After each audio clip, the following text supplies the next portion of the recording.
this for our one guest that's hard of hearing, so she could participate after we're done, and I can put some closed captionings on this, and she could participate. So everybody can participate, no matter if you're hard of hearing or completely able. Everybody can do this. So let's get started. I'm going to start with my biggest. Actually, what we're going to start with is pause. Hopefully, everybody printed out their. Did everybody print out their sheets? Maybe, possibly? No? Julie Yes. didn't? Kira didn't? Yeah. Yes? All right. So all I did was I just scribbled on the back side with a pencil.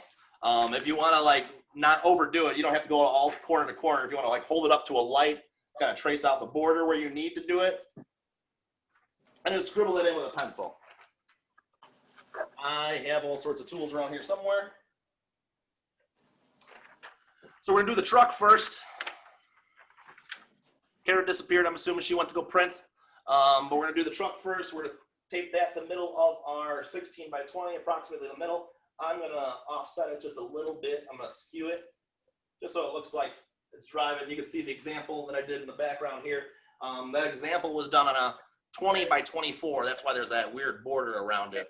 I taped off 2 inches on all sides so I can have a 16 by 20. So it's a 16 by 20 composition done on a 20 by 24. But though, anyway, so I'm going to trace this on there. You can always see I already traced it once. This is the one I did the first time. That's why I have a red pen outline on there. When you print it, it's going to be very, very light gray. If you have a problem printing it, let me know. It might print too light, and I'll have to send you another copy, in which case I have my email open right here. I can do it right now if you have any problems printing it. Aerobics. Yes? No? You got your print there, Kara? Oh yeah, I just ran to get a pencil. Julie, you're going to draw from scratch?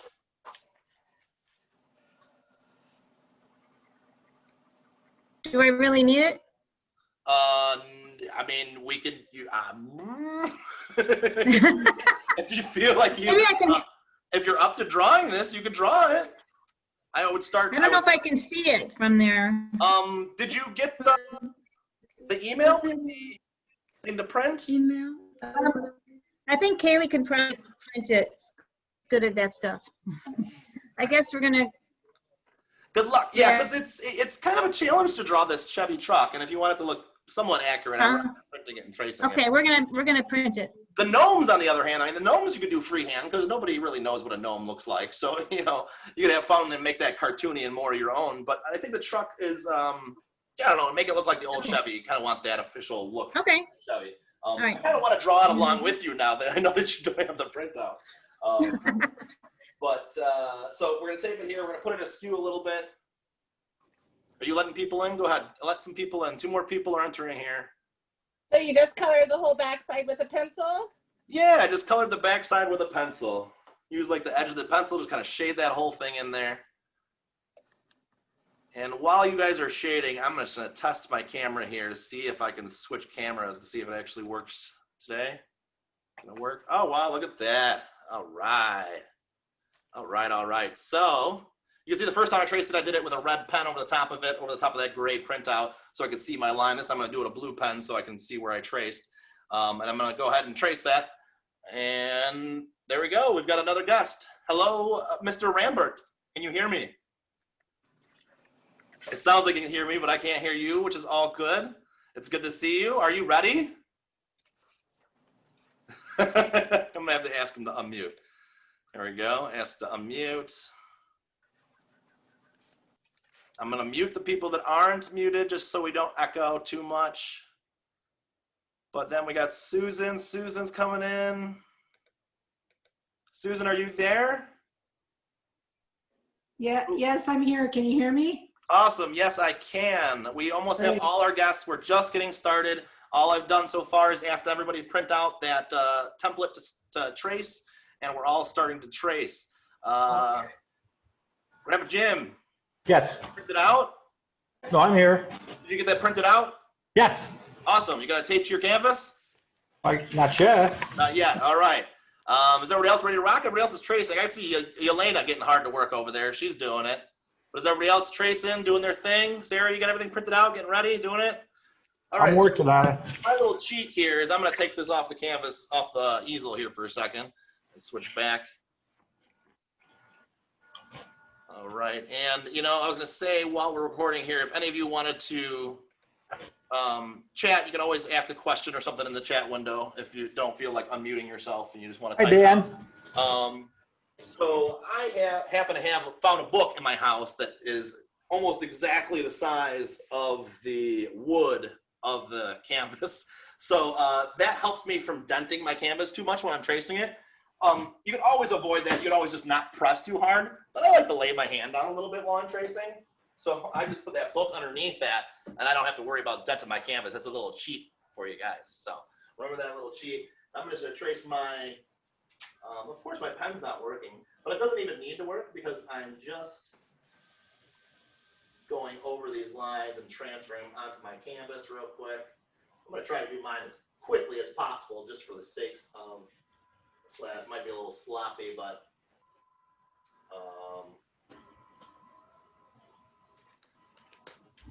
did you figure out how to print that, Julie? Yeah? All right, cool. Yeah. We're printing it now. Awesome, awesome, awesome. Thank you. Awesome. And I already mentioned to the first couple people that were on that my wife is the co-host. She's Ann Korsinski that you see there with just her face. She is there to let other people in if anybody else jumps in, but nobody else is jumping in. There's supposed to be 15 of us on here today, and I only see 9, unfortunately. But that's all right. That's all right. Maybe they'll just want to watch the recording. I did have a few people interested in just watching the recording, so maybe they're just waiting for us to finish, and then they're just going to watch us when they're done. Or maybe they didn't even want to paint. Maybe they just wanted to watch. So Maybe they're spies. maybe they're spies. Or maybe they just wanted to donate $10 to me. I like that. That's possible. Do you share? There you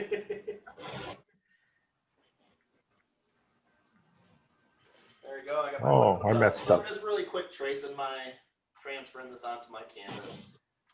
Not going to take very long. I'm going to try to fly through mine here. I know a few of you have asked if we could pre-draw it. Did anybody actually pre-draw it? Did anybody take the time to draw it on there beforehand? Oh, so you're just sitting there bored. Oh, gosh. I got nothing for you to do. Well, give me a second. I'll catch up. I'll catch up real quick. Okay, Doc. Are you the paint doc? I am. I should be Dr. Paint Party, right? Yeah. I should. A self-proclaimed PhD. I think you can actually get a PhD in painting, though. So I don't want to mislead anybody and think. Michael had it. Who? Michelangelo. Michelangelo had a PhD? What, didn't he, in painting? I don't. Wouldn't you give him one? I mean, I would. Okay. All right, so I'm throwing my tires on here. Dan, it's me, Julie. Dan, Yeah, what's up? show me how you're tracing that. We got the tracing. All right, so you're saying you colored the backside already? Did you do this already? Oh. Okay, yeah. So With find pencil? a normal number 2 pencil and just scribble all over the backside there. Pretty much Okay. essentially make yourself a piece of carbon paper, unless you have carbon paper lying around the house. No. Then by Okay, all and then what do we do after that? Sorry. After you scribble all over the backside, then just tape it to the center of the canvas. And I kind of cocked it to the side. I kind of put it askew just a little bit to make it look like it's coming down the road. Make it look like they're actually driving. Uh-huh. Maybe they just hit a bump or something. Okay. Oh, another guest just joined us. Fantastic. Hello, hello. Good, fantastic. Good to see.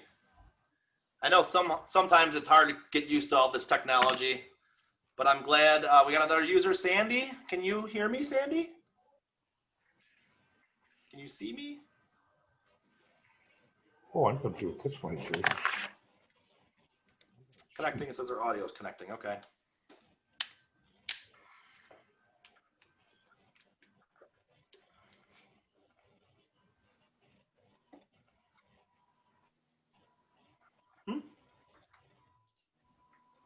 Sandy, hey, Sandy, can you hear me? You can always chat if you don't want to talk out loud. That's fine and dandy. Go into the chat menu. I just want to make sure you're connected to us. You might have to unmute yourself. You come in automatically muted.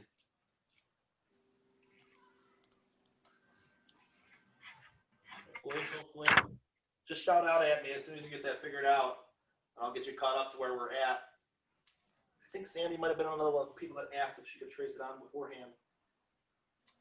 And I said, sure, why not get a head start? And now I'm thinking maybe I shouldn't let you get a head start because now you're sitting there waiting for me to finish. That's all right. So we're tracing in our truck real quick. And I am just about done with mine. In fact, I'm not even going to trace in those berries. I don't need to trace the berries. I'm scribbling in my wreath. Going all the way around. I got it all. Yeah, there we go. So step one, we're tracing. Step one's kind of boring, admittedly. But, you know, we start off with a nice drawing. We're going to end up with a nice painting in the end. So might as well take our time and make this sketch look nice. It's going to make for a better end product, I think. And another person jumped in. Lori, if you can hear me, unmute yourself and say hi. Hi, I can hear you. Awesome, Lori. And Sandy, are you there or not? Sandy? Did we get Sandy? Say hi to me in the chat message if you can.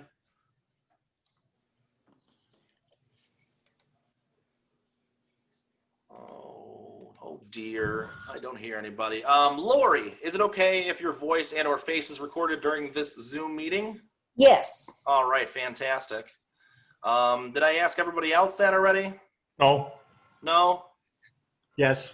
Yes? All right. So, and then we got Susan.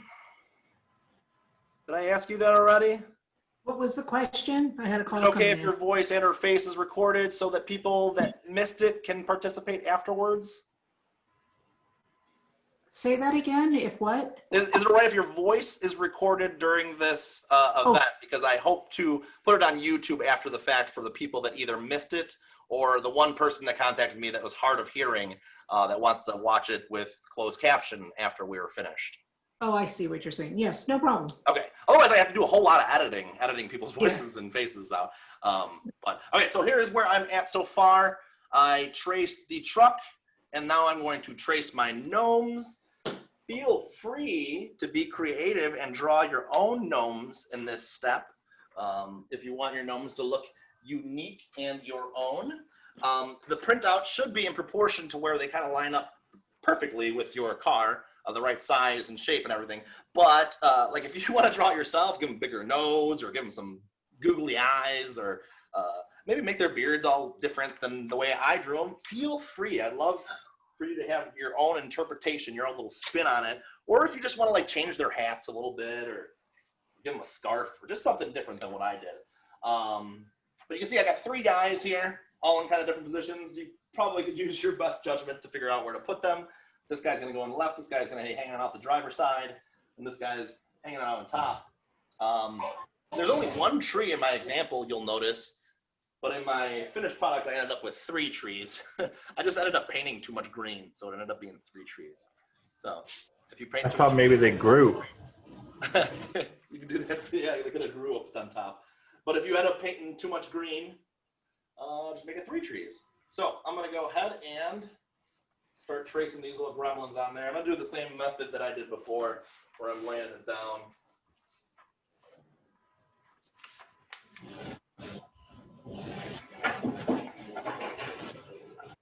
Oh, can I ask a question? Yes, go for it. Anytime you can ask a question and or put it in the chat. What's up, Susan? Is it When Susan I or printed- Suzanne? Susan, Susan, what's up? when I printed the truck, it came out as one, and then the gnomes came out separately, so I had to cut them out and Okay. then place them. Yeah. That's a Is good way that to do what it. you did? You can see that mine's separately printed out too. So here's my sheet of gnomes, and I'm just Okay. gonna move my sheet around to where I need them. I'm just gonna trace the one and then retape it and then trace the other one. But if you got them all cut out, that's a good solution to do it too. Just lay them out, tape them where you need them, put them. In fact, thanks for the tip. I'm gonna do that. It didn't come out that great. It moved around a bit, so I got Yeah, the general. so yeah, that's a good way to do it. You can always cut them up, and line them up.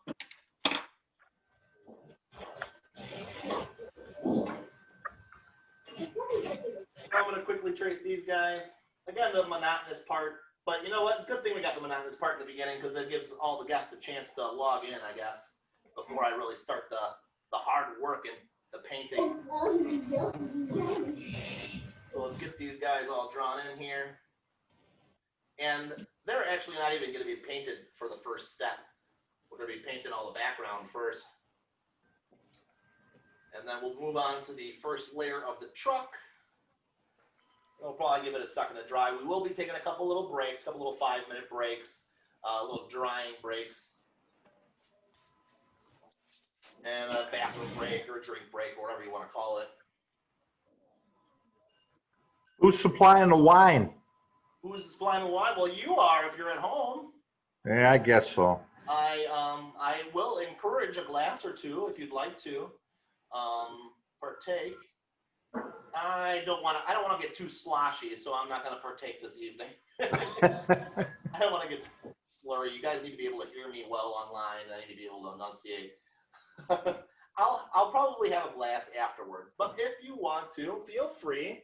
This is supposed to be an adult wine and paint, so there's no kids present technically. Well, Haley, I don't know. Is Haley 21? So, well, then you can't drink. Sorry. Yeah. There's somebody underneath 21 here. But, no, I don't know. Actually, I don't know how that rule goes during an online party. If kids could be at a place where adults are drinking, it doesn't seem like it would apply, does it? I don't know. Good question. That's a really good question I just asked myself. All right, so I'm on gnome number 2. You don't have to be tracing them as fast as I will give you a chance to finish your tracing. But hopefully you're at least done with the car at this point.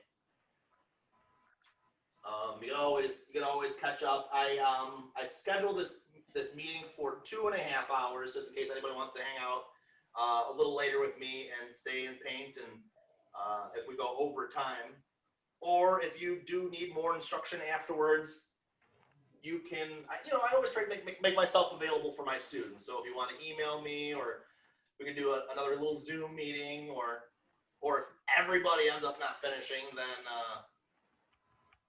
obviously I'm doing something wrong and going way too slow. And then I'll invite all of you to another Zoom together. And what do we have? Another thing?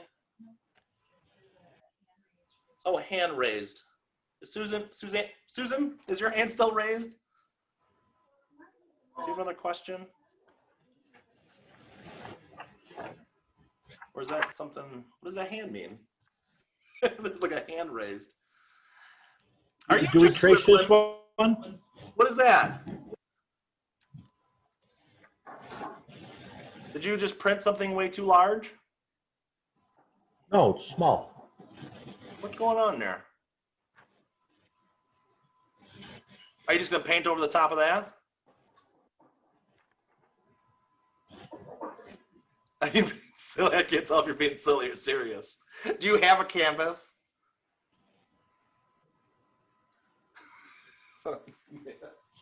Grandpa Jim's being silly, I think.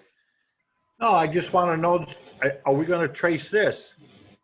What do you got there? Did you print it too big? No, it's a tree. It's 8.5 by 11. Look, you're 3 trees or 4 trees. That looks like the upper left-hand corner of the example painting. It looks like you may have printed it way too largely. No, it's 8.5 by 11, Dan. I understand that. You're looking at it with bigger eyes. Did you print the other pages too? Did you print the gnomes in the truck? Yeah. Oh, okay. Did those print out all right? Yeah, they did. Oh, good. Yeah, So just the example printed out huge. yeah. Well, that's not the end of the world. Nah, it's fun. What are we doing? Alrighty then.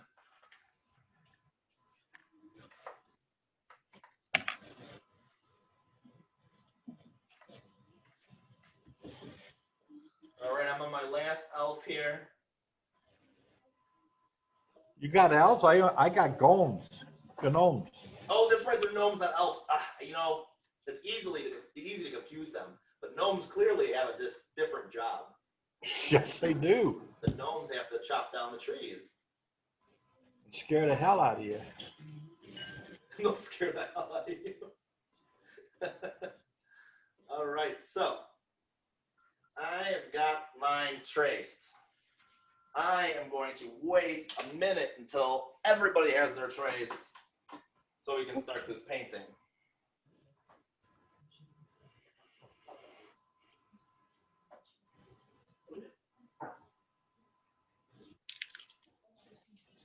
Oh, okay. Okie dokie. Elena, you don't have to wear a mask. We're doing it online.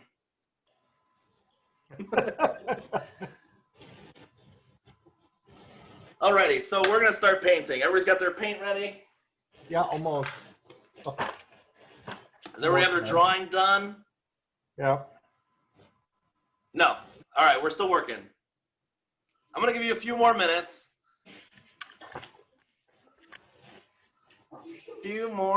I'm gonna look at my guest list and see who didn't show up. Maybe call them out. Say, hey, what's up? Why aren't you here? Let's see. Ben's guest list. They're missing all the fun. They are. They're missing tons of fun. All right. All right. Oh, a couple of the first people that signed up didn't. And we got Missy. Hi, Missy. I don't want to grow plants. I got a blue thumb. Nancy is asking for a passcode. Can you handle that? You can just email me. You can just go to my Yahoo and email her back. Passcode should be on that Zoom link that I sent everybody. Hi, Annie. They actually shouldn't need. Nobody needed a passcode to get in, right? No. Yeah, just reply to the email, send her the whole link again, and send her the.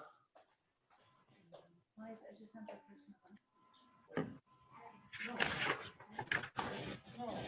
Here, I said. Sandy. 169310 was my passcode.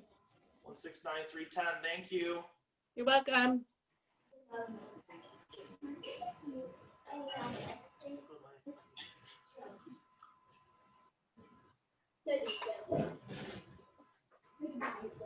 I said Nancy, not Sandy. I'm sorry. Nancy. Did I say Sandy? Nancy. My bad.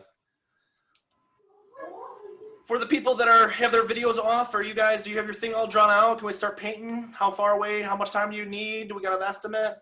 I can't see what you're doing. I'm so used to walking around the classroom and seeing where you guys are. Kara's ready. I gave you a thumbs up. You got a thumbs up. You're drawn out. All right. Hey, Dan. Great. Excuse me, from Alaska. We don't have the drawings of the trees.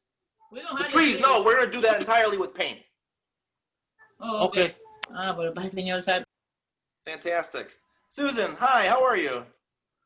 All right. You got that thing drawn out or what? Oh, you're muted though. I can't hear you. Tap, tap, I'll tap. figure it.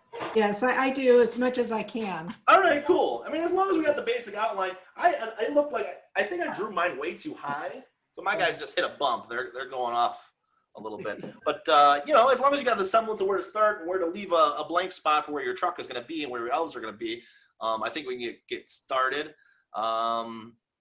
Missy just joined us. Can you chat with Missy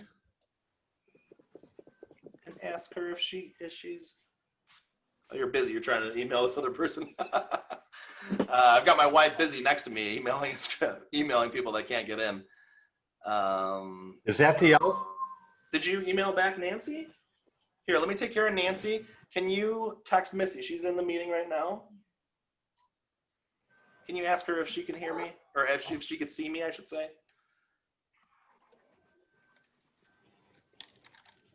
What are you guys eating?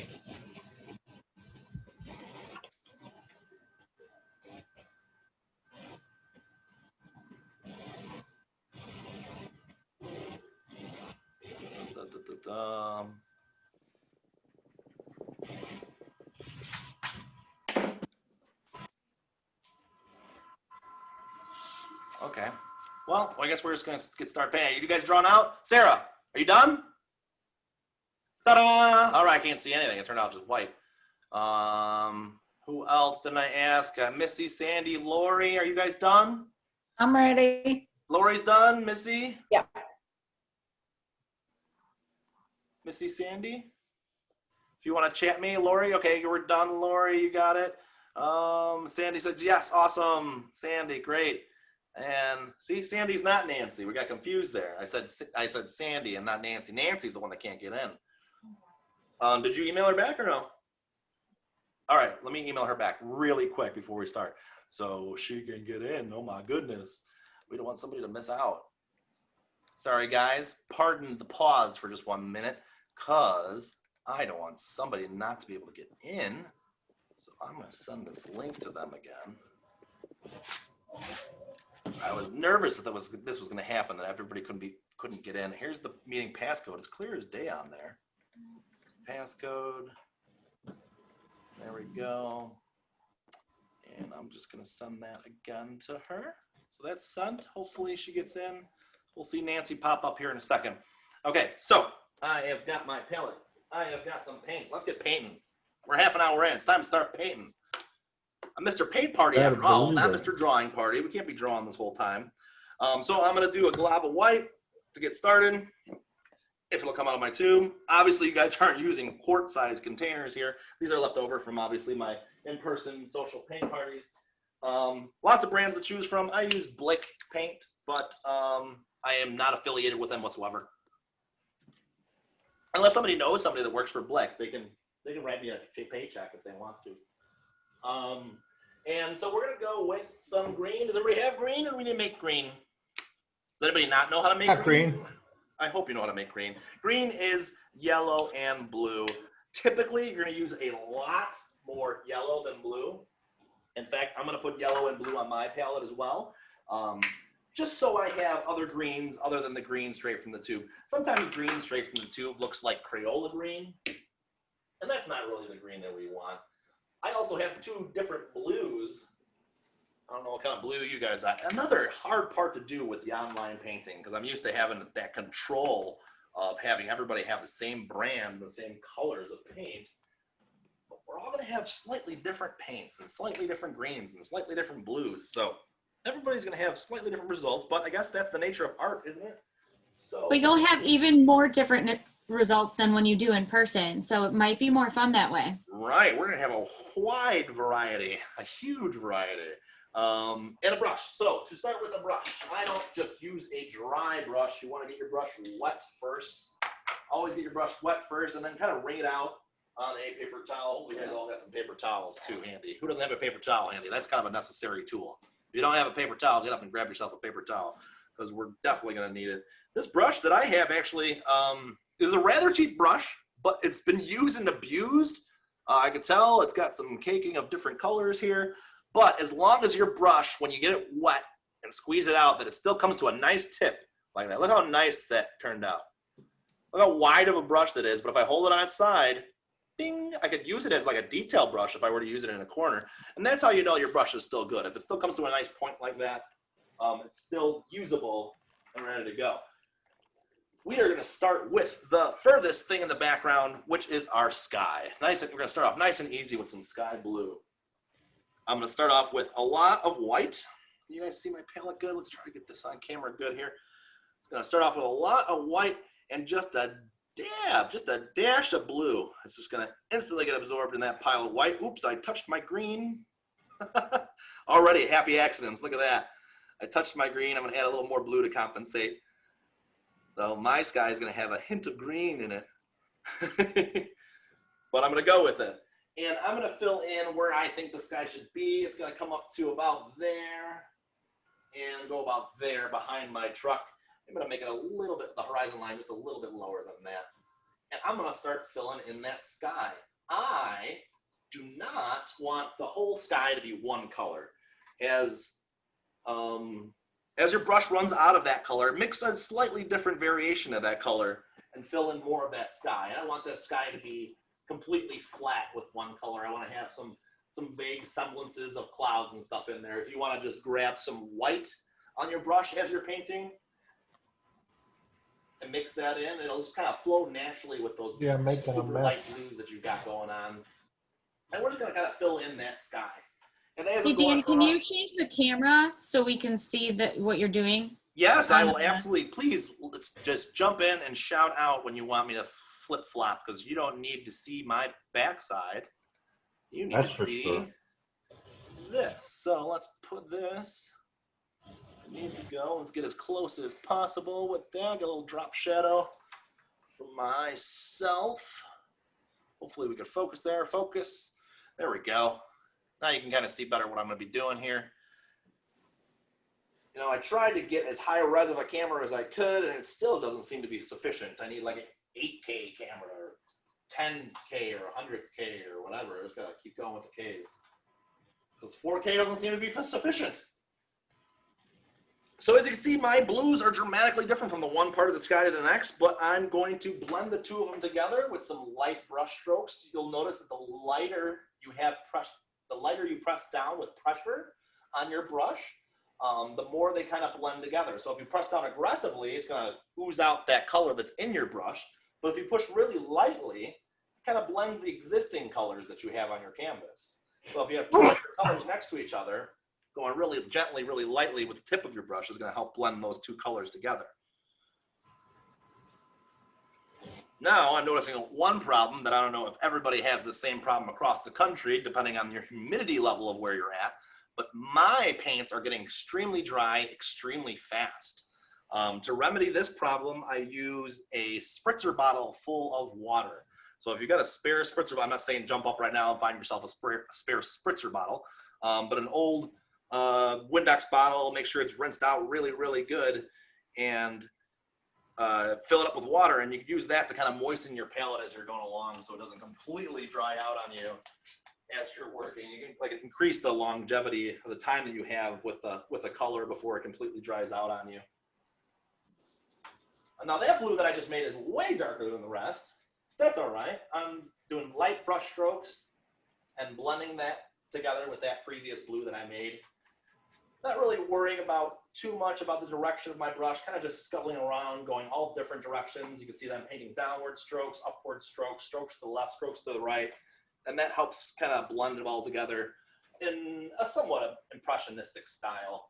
But really, I could usually just say willy-nilly. What has been painted in willy-nilly? Willy-nilly is kind of the same as impressionism. When you paint something in willy-nilly, it ends up looking like impressionism in the end. So it exposes brush strokes a little bit. I like that look. Of course, if you don't like that look, you can do it all one color. There's no rules in art. So if you wanted to make more of a sunset in the sky, go for it. Add a little pink in there. That would be kind of cool. I'm just gonna fill in the side of this little elf's hat here. Try to not paint too much on top of my stuff that I traced. But the painting, the acrylic should be opaque, so it should cover if we accidentally get some on the gnome or on the tree. Again, a little bit of water goes a long way if you feel like your paints are drying up like mine. Just tap the surface of your water with your brush. It'll help blend stuff together. I don't want to take too much time on the sky. I have kind of an opposite gradient that I do on the first example painting. My gradient's going from dark to light, and this one's going from light to dark. And I got so much paint on my hand while I did that. It was ridiculous. All this paint that's on my hand. Got more paint on my hand than I did on the canvas. Oh, and if you notice, Sarah's got a nice trick going on. Sarah's painting the edge of her canvas. So if you find yourself finishing a little faster than the rest, then take that time to paint the edges of your canvas. That way you don't have to throw it in a frame before you hang it on the wall. I like, as you can tell by my background, I love just throwing them up on my wall when I'm done. All the ones that we've done, Dan, I've never framed any of them. I just make sure to do the edges, and it looks complete when it's up on the wall. So Absolutely. I always forget though, and I will always end up with the bottom one and mess it up. So I figured think about it early and do it now before I forget. Now, and you're reminding me to have everybody else do it before they forget too. So if you want to have that look of where you can hang it on the wall on just a nail and keep it simple and swap them around and yeah, paint the edges. Gives it a nice finished look. I'm looking around the room and seeing the ones that I didn't paint the edges on. No. That one over there. That one over Are we there. done? Yeah, you're done. Okay, good. Yeah, how's it look? Looks good. Look at all that blue. Now for the snow, we're gonna go mostly white. So I want like all white on your brush. If you can see what I'm doing, you can't see what I'm doing. All right, I could see that one's traced out really well. And there's Missy. Missy's our deaf user. So if you want to chat with Missy, please use our chat box. She says, I'm deaf, sorry if I don't respond to you in our chat box. So please, if you'd like to engage our deaf user, please do. She's the one that wants to watch afterwards and use closed captioning to read what we're doing, but she's trying to participate. Can you imagine what a challenge that would be to participate without being able to hear me right now? Next to impossible. So she'll be the one that's going to be on the YouTube afterwards, trying to figure out what the heck we were doing. So I'm going to flip cameras real quick so you can see what I'm doing. So I've got my dirty blue brush that I just had, and I'm just going into my white and making a super, super, super light version of that blue. It's almost to where it's all the way white with just a hint of that blue. And that's what I'm gonna start painting my background with. I mean, really, there is almost ultimately white. In fact, I'm gonna use some white in here to pop some highlights too. But I do want paint on my whole canvas. Even though there's white and snow and highlights in the background, I am gonna paint white on top of white just to create that finished look when it's done, because it doesn't look quite finished if we don't paint our white parts in. So I'm throwing in our white here. It does not have to be perfect. And you can see my white is very, very faint. On that camera, it looks almost fluorescent. I'm gonna switch cameras because that's not very real. I'm gonna see if this one's more realistic. Yeah, see that's really more like my light blue. It's really a lot light. In real life, it's even lighter than that. It is almost white. So if you can't even see the color on there, you're doing it right. If you've got like no color visible at all. That's got green everywhere. Dang it.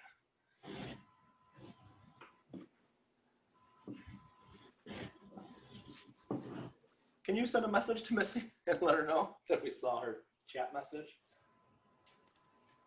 Can you say hi? I said. You did say hi to Missy? Oh, you did say hi to Missy. Okay, good. Thank you. I don't want her to think I'm ignoring her. Okay. So how many people we got on? We got a good dozen, right? 11. Maybe 11 out of 15 ain't bad. That's not bad at all. So I'm putting this whitish blue layer all over the place, kind of getting a flat color on the background to start off with, and then I'm going to start adding a couple of shadows in it, but it's mostly just that whitish blue, mostly white, tiny, tiny, tiny, tiny bit of blue. I'm filling that in. And now underneath the car, I am going to, and I'm going to pop cameras back here so you can see my palette. I'm going to add some more of that dark blue back to it that I had there before and kind of create a shadow tone for underneath that truck. If yours still seems to be a bit too light, and mine is too, to really decrease the chroma of a color, you want to use the opposite color on the color wheel. So if you have a color wheel, you can look at it, or if you know the opposite color of blue is orange. In this case, dark orange is brown. So I'm gonna add a little brown. If you don't have brown, you can make brown, or you can always use orange. If you've got orange, I'm gonna put it on my palette. So if I touch, I'm just gonna use orange for the sake of argument. And I'm just touching, and I used way too much just now. I'm just touching that pile of blue, that light blue, and you can see that that grays down my blue a whole bunch. If it grays it down too much, like it did immediately, I added way too much orange immediately. If it grays it down too much immediately, add a little bit more blue to compensate. And you can see when I mix colors, I really add a little tiny bit at a time. Otherwise, you'll just end up with a palette of gray. Just touch colors as you're adding colors to your mixture. And now I have a nice grayish blue.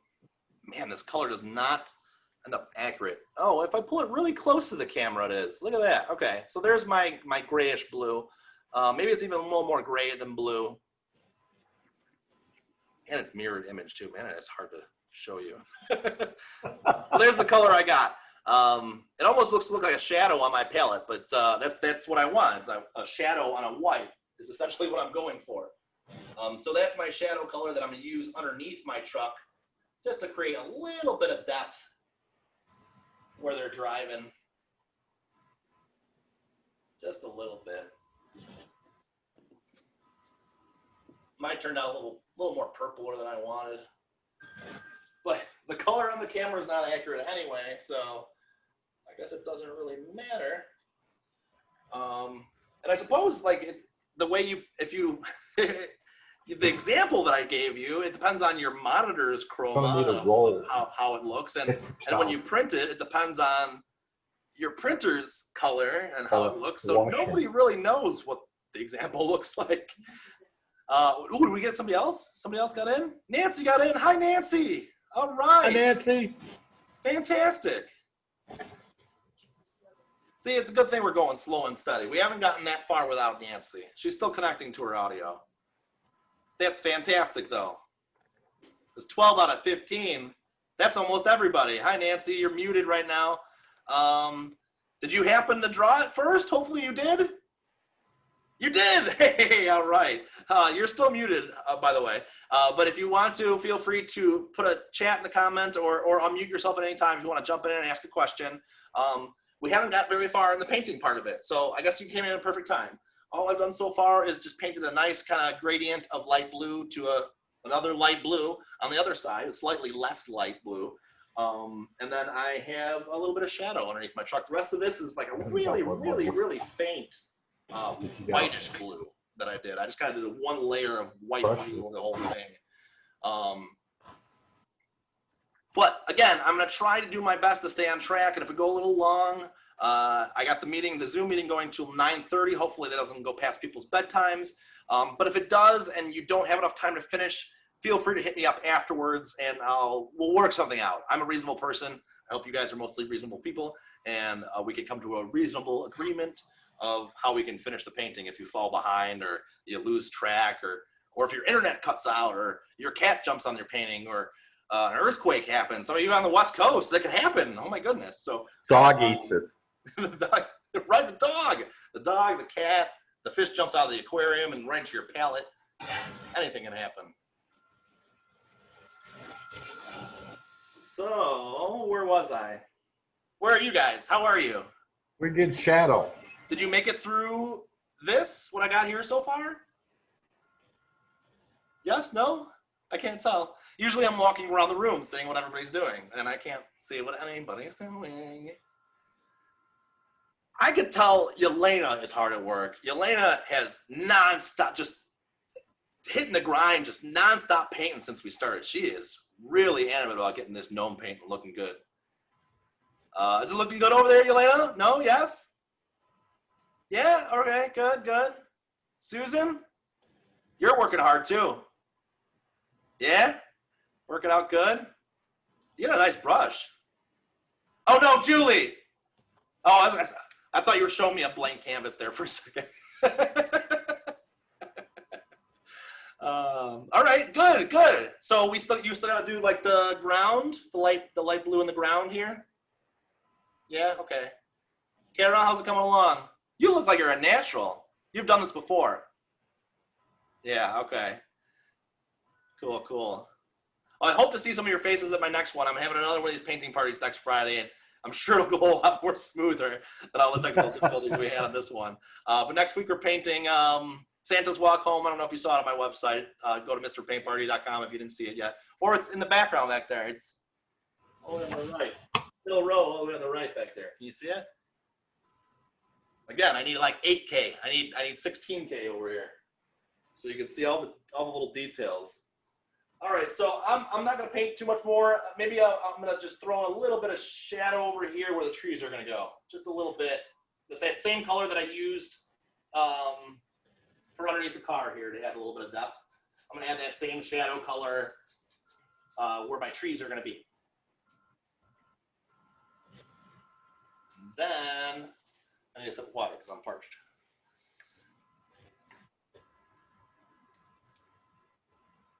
Get him a little vodka, Annie. She's gonna sneak me some vodka in this water bottle. I'm not even gonna know. That was gonna be spit take right into the camera. So we're done with all the easy stuff once we hit the spot. Everything else from here on out is gonna be tough. We did all the easy stuff. We did the tracing, which was baby work. We did the background, which is easily cover-upable if you screw up, so that's easy work too. I kind of forgot to paint right over here, so I'm painting over here. I didn't put any color in between this gnome and the truck here.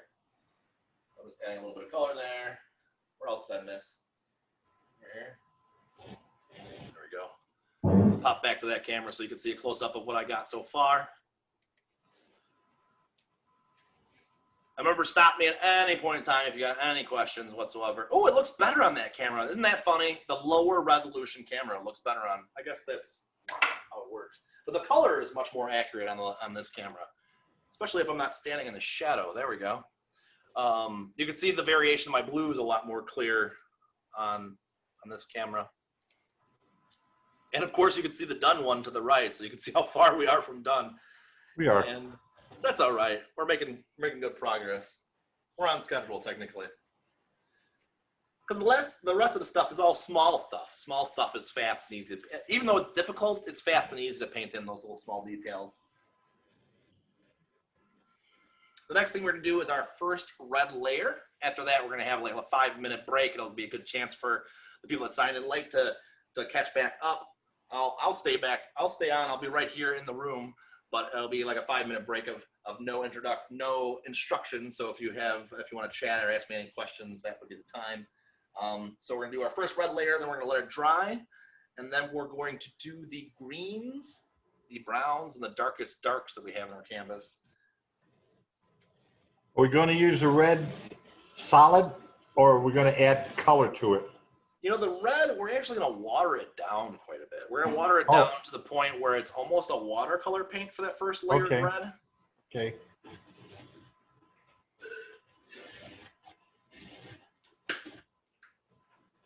We're going to do checks? Oh, no, that's your shirt. Okay. That's my Mr. Paint Party shirt right there. Ah. It matches my logo. I don't know if you noticed. No. Let's look at that. I will check that out. Thank you. Let me pop back over here. I see everybody is still busily working on their backgrounds and those blues, so I'm going to give you a few more minutes to finish those up, and then I'm going to jump onto that red step. Nancy, looking good. You got some mountains back there. That'll work. Well, it doesn't matter how loud you shout into the microphone. If you're muted, it's still not going to work. Here, let me push this. Maybe an unmute button will pop up. There we go. Hey, cool. Hey, Nancy, how are you? Great. You got some mountains there, huh? At the bottom? Do you have gray under there, or is it just all in blues? You know what I did is I actually mixed the complementary color in with it. So I just touched my orange and mixed it in with that light blue. If you don't have orange, You can touch Oh. brown and mix it in there. And that's kind of what I grade out. You know, a rule of thumb that I kind of use while I'm painting is I don't use black. Typically. I mean, most of them I don't use black. If a painting really calls for black, I'll use it. But usually my darkest darks in a painting are made with 2 complementary colors, typically a really dark blue and a brown. I feel like a black kind of just sucks the color and the life out of a painting. It really does. Yep. So I make the grays using colors that I already have in my palette. It just makes the blacks seem more natural when you mix your black. I feel anyway. I mean, I'm sure there's artists that will defer with me and be like, "No, you got to use black." But yeah, I really don't use black unless it absolutely calls for it. I'm looking around the background to see if I can find something that used black. There's one like off camera up there, a Beetlejuice painting where I used some black, but it was a really dark painting. So it made We used black when we did Nightmare Before Christmas. Did we? Yeah, that made sense because we had like some silhouettes in there. So a few paintings where I do silhouettes, I'll use black as the last layer. That makes things easy for a silhouette painting. Are you going to build a bigger room to put all the paintings? No, I'm gonna start gluing them to the ceiling. Oh, good. The next owner is gonna love me.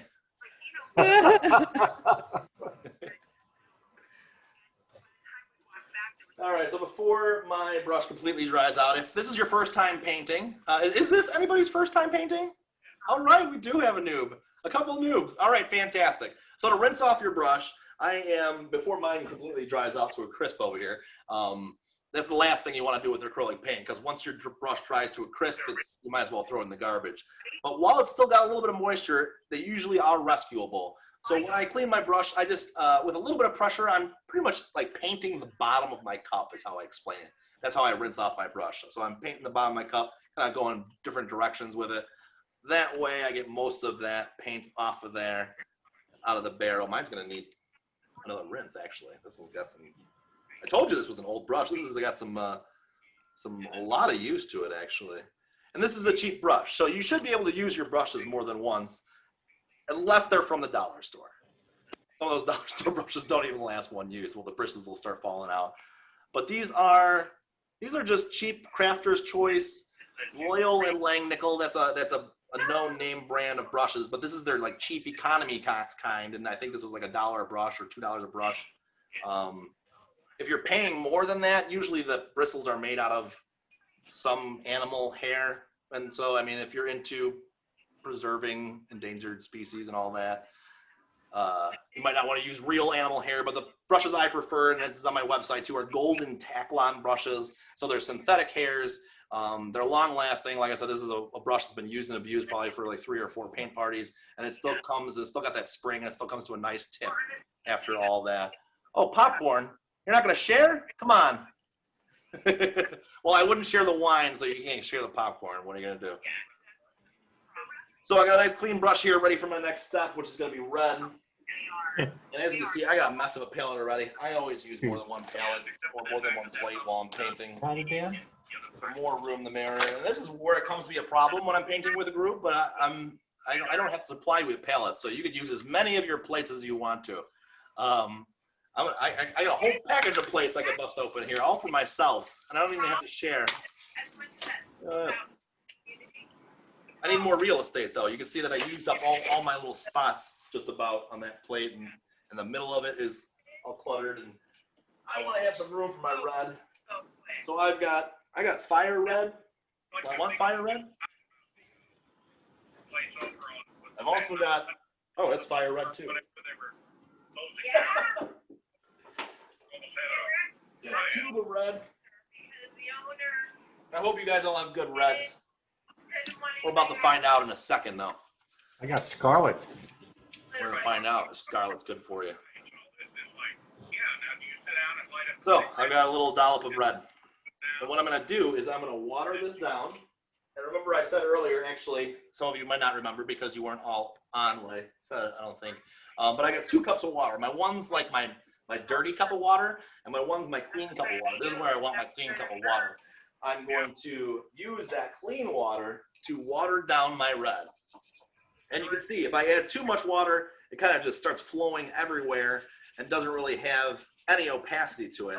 But if I make it about 50% water and 50% paint, it still kind of forms a puddle without dripping too much. And you can test this by moving your palette around a little bit to see how much it drips. So as you can see, if I tilt it, it gets to that point before it starts dripping. So if you're working vertically, this is where you really got to be conscientious of how thick how viscous your paint is, because you don't want huge drips of blood going down your paint. If you are working vertical and you want to completely avoid it, obviously you can work down on a table and work flat, because this is kind of a watercolor technique that I'm using on this step. So I'm making about 50% water, 50% red, and I'm going to find out right now. And before you test, get that paper towel in your hand, especially if you're working vertically. And I got a moist paper towel, a nice clean moist paper towel in my hand. And I'm going to see if this color is good for me. You can always have a test sheet of paper too. You can always test it on a piece of paper. But it should be red, but like a see-through red. So like a transparent red. And I'm going to zoom in. From this view, it looks like a solid red stroke, but I'm going to see if on this other camera, hopefully you can see that it's transparent a little bit. Well, maybe not. So I'm going to spread it out a little bit. Maybe that'll make it look a little more transparent. But the reason being, you'll see in just a second, if you want to watch me do it first, I recommend that so you can see how I'm doing it. I'm going to paint a section of this red, one of the main sections. And again, it's half watered down paint, and you're going to see in a second why that's going to be good for us. It's going to be so we can make our highlights and our shadows super easily. So I did that first front bumper there, and then I'm going to use my moist paper towel. And again, it's got to be a clean moist paper towel. You don't want to accidentally get your blue in there. But I'm going to use that to pop the highlights on this. So I'm going to look at my example, and I'm going to see that there's a highlight going across this on an angle right here. And there's a little bit of a highlight around the light area here. So I'm just using my clean wet paper towel, and I'm popping them in there. You might have to do it more than once, depending, again, on your brand of paint, how watered down it is, the humidity in your room. There's all sorts of factors that are going to change how this flows onto your canvas. But it should be mostly see-through. You can see, if you look closely, that this is not solid red. If I were to make a stroke of solid red, you can compare it side by side. In fact, I'm going to do that on a piece of something. I've got something over here. Ooh, a sneak preview of my next compositions. Look at this, guys, before anybody else gets to see them. So here's one of them. Let me know if you're interested in that one. I've got some light coming through some wintry trees. That one's probably gonna be in January. And then a little later in January, I got this nice kind of warm feeling mountain scene. So those are some upcoming sneak previews that nobody else has seen yet, except for you guys. And I'm just gonna use a normal piece of paper. So you can see that there is my watered down red. And here is red from the tube. You guys see the difference? Maybe if I hold it a little closer still. So there's my watered down red, and there's my red from the tube. One is much more opaque than the other. So I'm using my watered down red to fill in my truck. Of course, now I just put a whole bunch of opaque red on my, completely opaque red on my brush. So I'm gonna have to rinse, I'm gonna have to make some more of that half red, half water. Trying to mix the same consistency that I did. Yet another challenge when it comes to painting is trying to find that exact same viscosity that we had before, the same exact amount of water, not the same amount of color, but the same amount of water. So I'm going to do the other half of my car here. See, this time it ended up a little bit thinner, but again, it's not, at least it's not dripping down the vertical surface. As long as it's not so watery that it's dripping, it should be all right.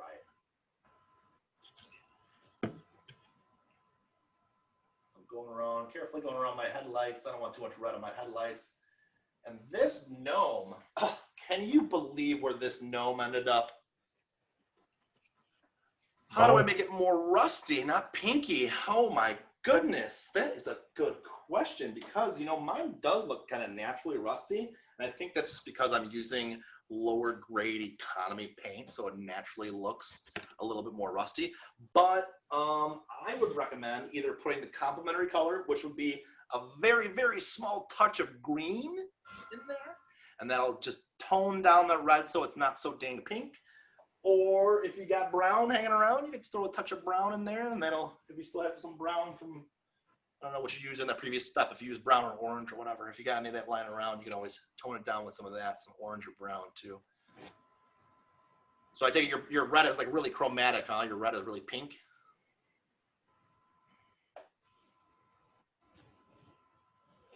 I'm going to have Yeah. to off right now and try to paint later. Sandy, that's perfectly fine if you want to watch now and paint later. I don't have any problems with that.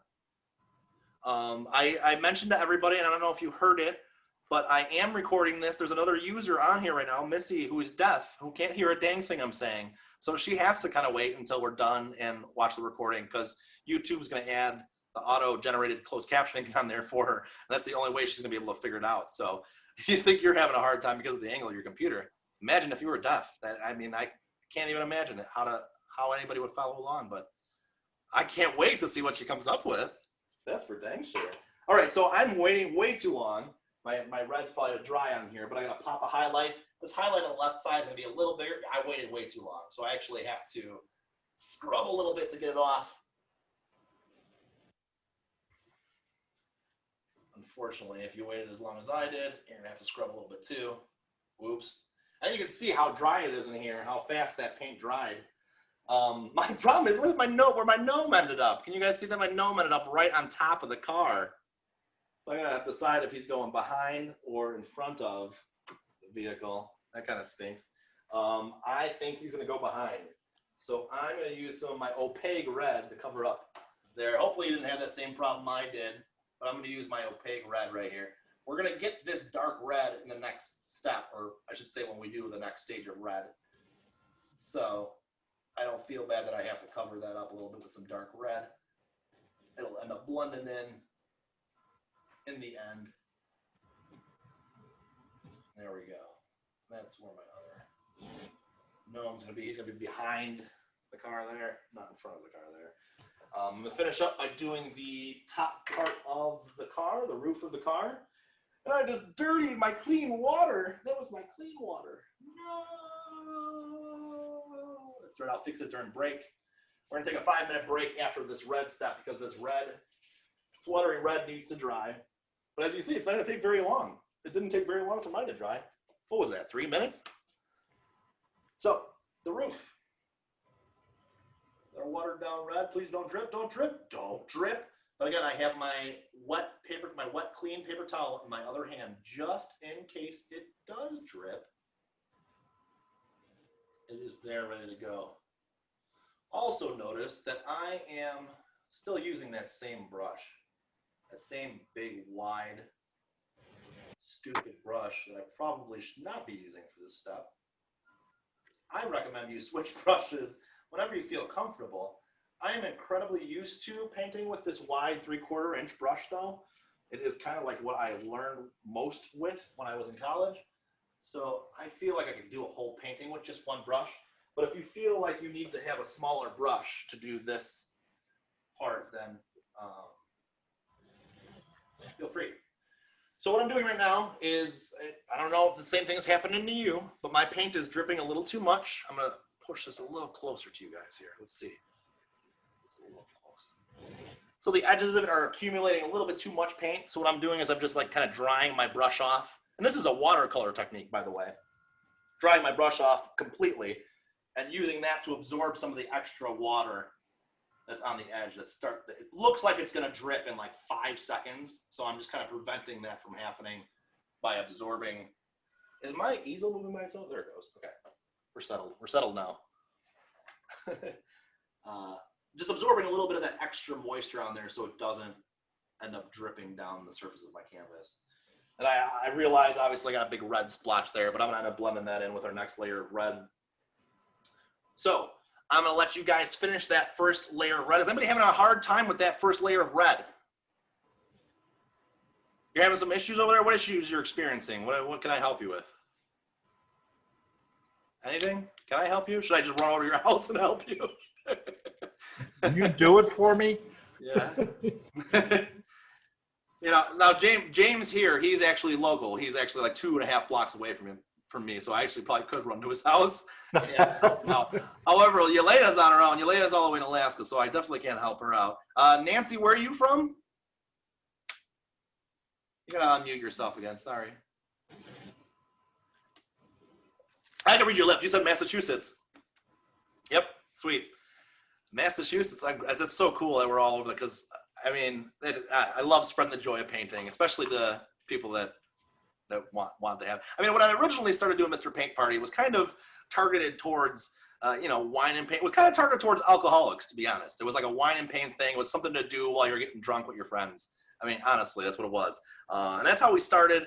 But now that I'm online, I mean, I have to target towards artists. And I'm glad that you guys all, I mean, I can tell you're all kind of passionate about what you're doing. You all got your set of brushes. Some of you have aprons that you probably always use every time you do one of these paint parties. It just makes me very happy to see people from around the country participating. Very, very cool. So we're going to take a break. I'm going to pause myself for just about 5 minutes so I can get a drink of water. I'll be back in about 5 minutes. Take your time painting that light layer in. You can see that it's pretty light, especially if you compare it to my opaque part that I put over here over my gnome. That this is very see-through. Mine looks very pink. I'm gonna switch to my other camera to see if it's less pink, if it's more realistic color. It's funny how some of the cameras pick up color differently. So actually this is picking up the red a little more accurately, but the blue less accurately. So you can see how my red is very see-through in some spots, and I pop those highlights with my wet paper towel. Go ahead, take your time doing that. And I'm gonna pause myself for just a little bit. I'll be back.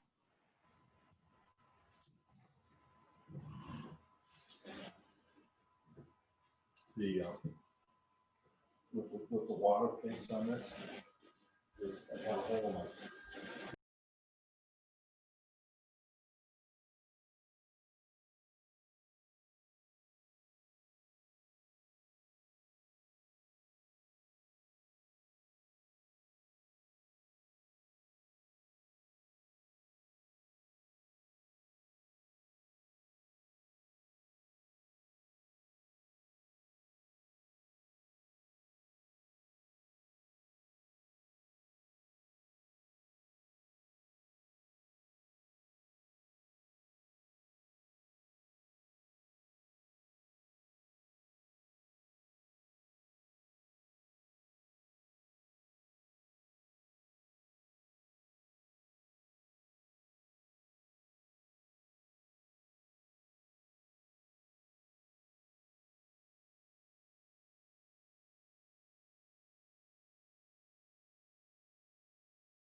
All right, I'm back and I'm better than ever. Coke? Having some Coke? That's good. Coke break. The drink. Good, good. I see people are still busily working, which makes me not really want to go to the next step yet. Should I wait another minute? How you doing there, Nancy? Got a late start. You're doing all right? Okay. Susan's still on break. I'm gonna wait for Susan to come back. She'll be my timer. There you go. That's working. We got a cloud on the left somehow. That's all right. That's the boulder. There you go. Julie, looking good. Is that Haley's or Julie's? Okay. Is Haley making one? Okay. Grandpa Jim looking good. Oh, Haley's is looking good too. All right. Good. Sarah, you gonna show off or no? Kara, look at you following instructions to the T. Beautiful. Good job, There you Miss Kara Lemansky. Doing good, doing good. All right, Susan's back. She was my timekeeper. That's how we know break's over. It's all good. So let's get started doing the next step. We got lots to do in this step. Oh my gosh, we gotta do some green trees. Actually, it's like a greenish, grayish tree. We gotta do our darkest darks for our wheels. We're gonna do the rims around the headlights. We're gonna do the grays and the beards, kind of like mine. And that'll be step 2. And then we're gonna have a little another second for dry time before we pop our reds. I made a mistake of not changing my water. Honey, sweetheart, thank you. You talking to me? It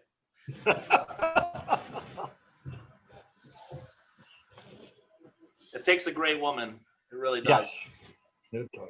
So what are we gonna start with? I'm gonna start with the trees. I know you guys have been dying to figure out how to do these trees. So let's do these trees.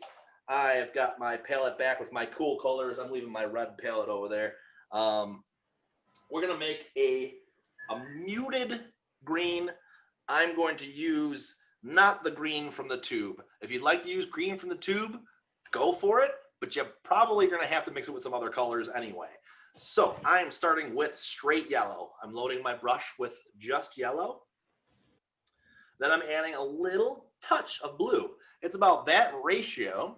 You see that ratio of yellow to blue to make green.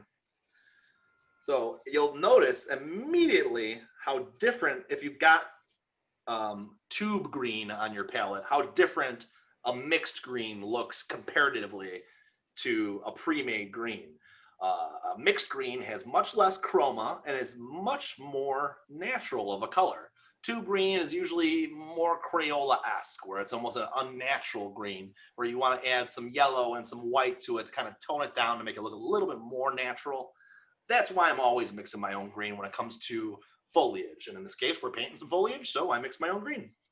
So with my mixed green, I have a pile of completely dry white and blue, so I'm just gonna do it right over. Oh, it's not completely dry, which is all right, because I was gonna add a little tiny touch of white to it anyway to mute down my green. And of course, you can always test it on a piece of paper to make sure you got the right color. I'm pretty sure I got the right color. And there's my other water. Oh, there's, is that Nancy's husband? Hi, Nancy's husband, how are you? Or your boyfriend, I'm sorry. Lover.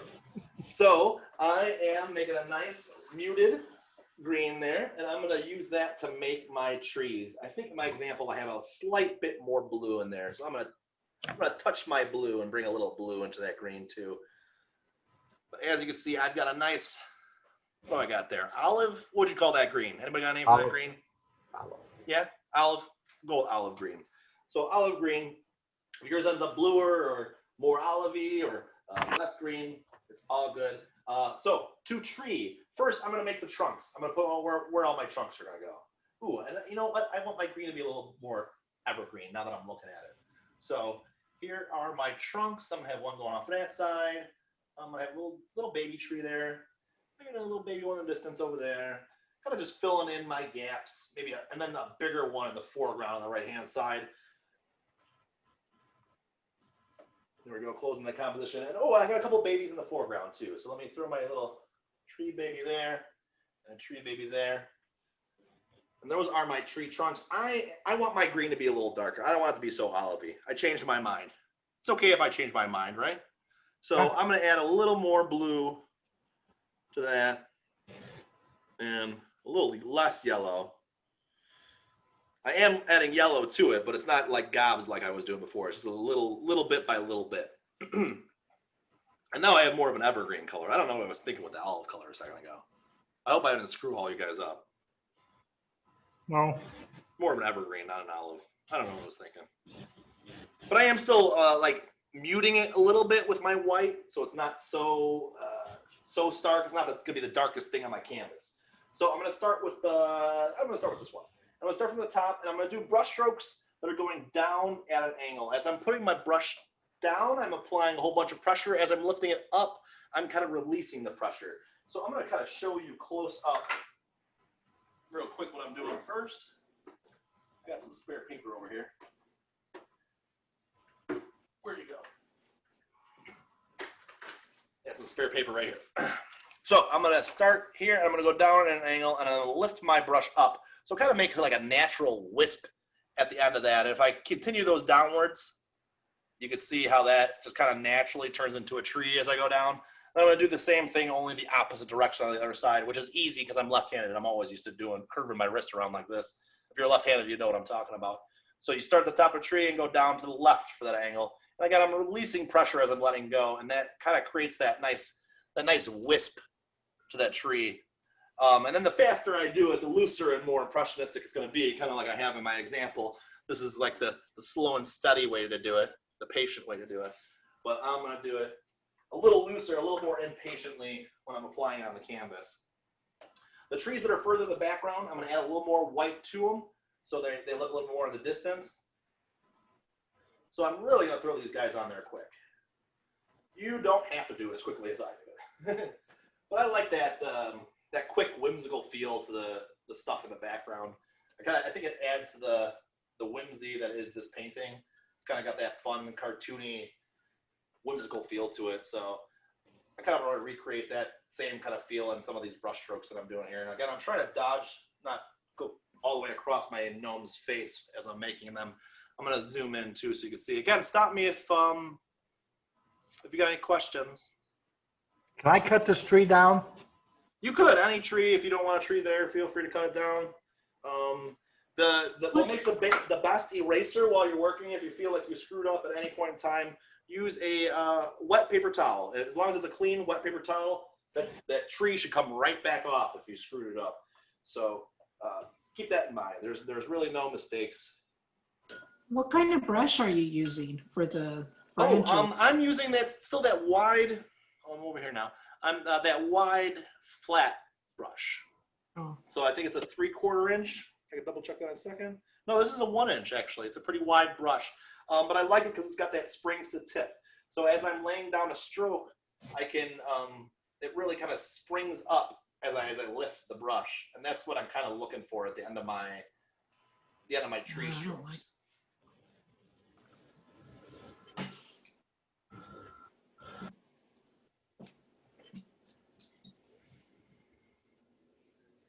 So again, these ones in the background are a little slightly lighter green.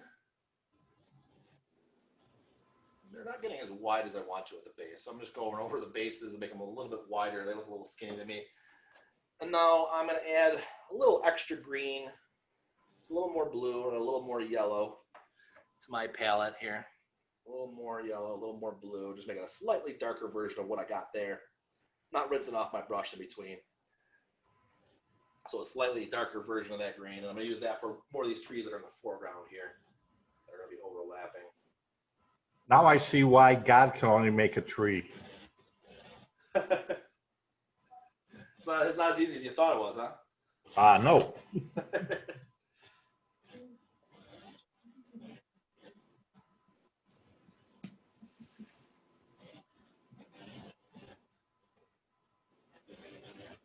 All right, so I got an even darker green for my tree in the most foreground here. So I did the same step. I added some more blue, some more yellow. think I might have touched my orange a little bit. I did. Got a little dark there. Got even more dark.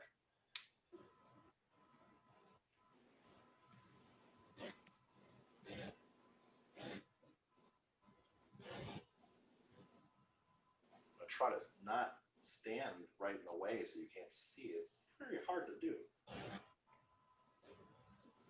Those trees going off the side of the page over here.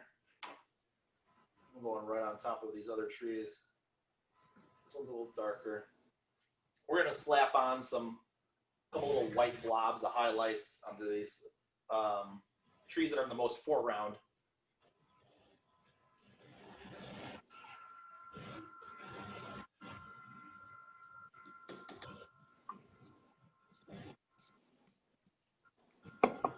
Easy treeing with Mr. Paint Party.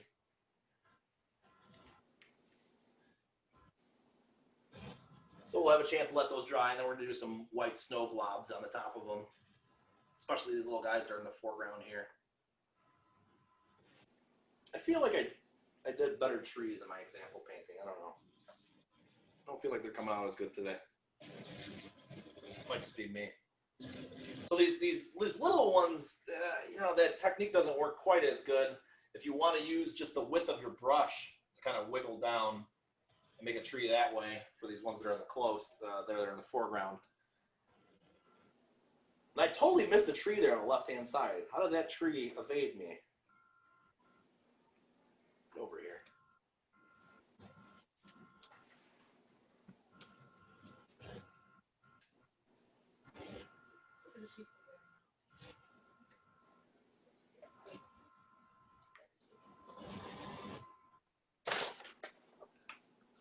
I'm watching painting later too.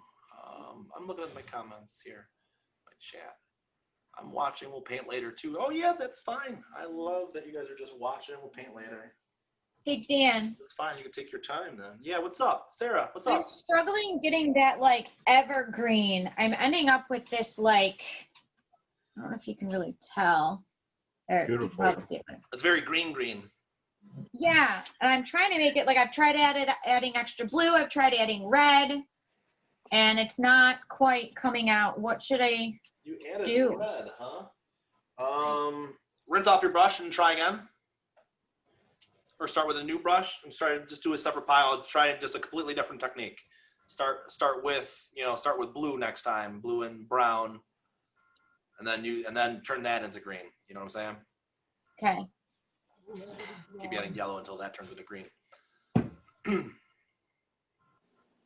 want to change my camera.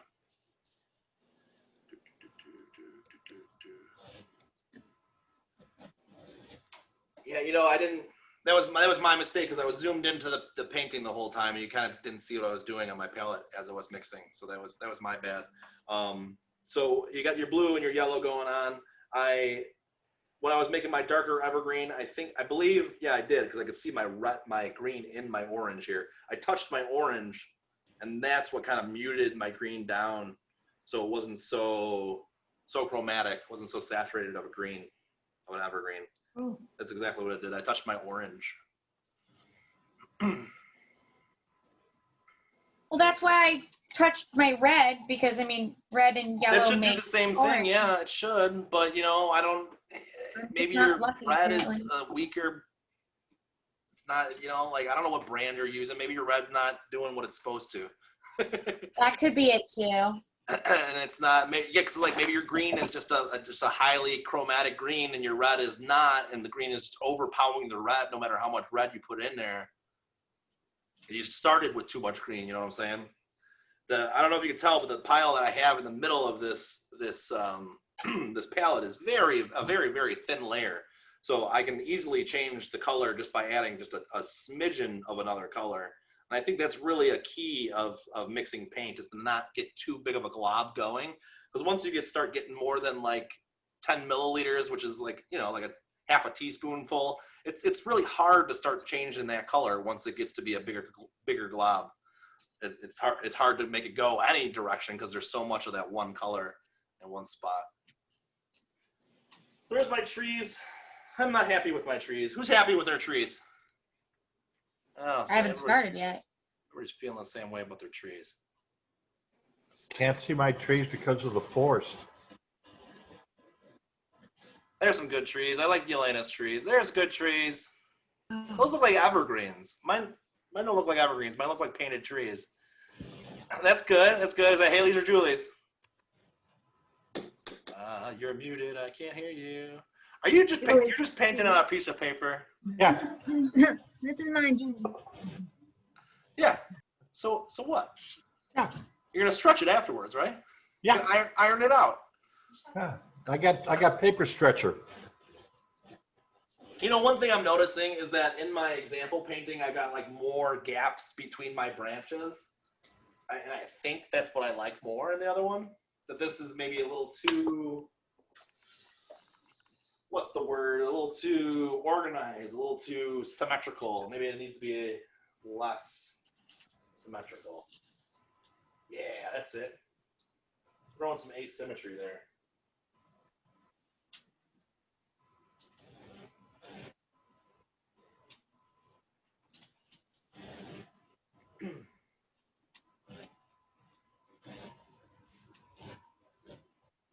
Man, I'm ready to go on to the gnomes. Who's ready to move on to the gnomes? Yeah? All right, sweet. I'm gonna. Oh, before I rinse off my brush, we gotta paint that tree that's on the top of the car. Hey, Dan, should we put snow on the trees? No, we're gonna save that for later. I mean, if you want to have some gaps where you know you're gonna have a heavy mass of snow, you can leave some gaps in your branches. But we're gonna come back at the very end and Okay. put some gobs of snow All right. here and there and everywhere. Time check. Oh, okay. Let's pick up the pace a little bit. So we're gonna use that same green. We're gonna fill in our tree and our wreath. On my wreath, I am kind of gonna try to dodge those spots with the berries because it's gonna be hard. It'll be easy to throw some white on to cover up to make snow, but it's not going to be easy to cover red on top of green. I know this for a fact. They do make white more opaque just for the fact that they know people are going to use white to just so their canvases and to cover up things. So they purposely make white like stronger than the rest of the colors. But red, I know, is not going to cover on top of green, at least not well anyway. So try to dodge those spots if you want to have some berries on your wreath. Dodge those spots. If you can. If not, it's all good. I covered up a couple, to be honest. So there we are. There's my wreath. It's not perfect. But it's a good natural tree color, that's for sure. And the same thing with my tree. I'm going to try to dodge some of those ornaments. Try to leave some of those.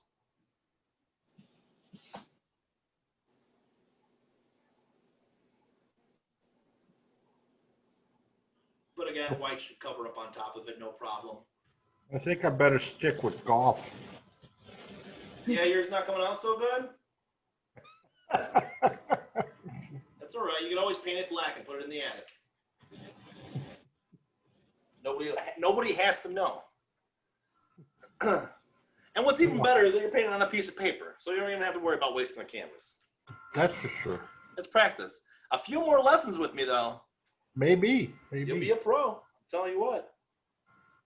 Keep on practicing. That's the only way to become a better painter is to keep on practicing.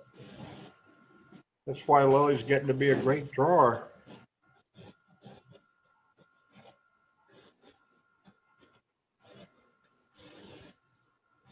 So I'm filling in my tree, kind of dodging my gnome, dodging my ornaments a little bit.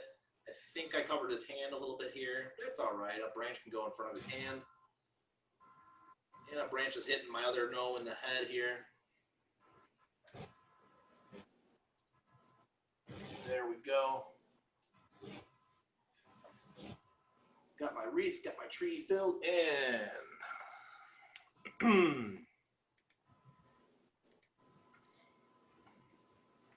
Zoom in a little bit for a sec, because we're going to do some details on these gnomes here. So after you're done with that green, I don't know how we're all doing on pace here. Hopefully we're around the same step. If not, It's all good. So again, for some of these other users, we are recording this so they can watch it afterwards. So I'm going to send the link to all of you guys to do the same too. If you ever get lost, you can go back and watch the video. It's going to be a private link, so it's not open to the public. I suggest you don't share it with everybody, but it's there. It's there for your use. You can go back and watch it and replay it and play me in slow-mo or go back and repeat a step. Watch it in slow-mo. So green steps are all done. Almost.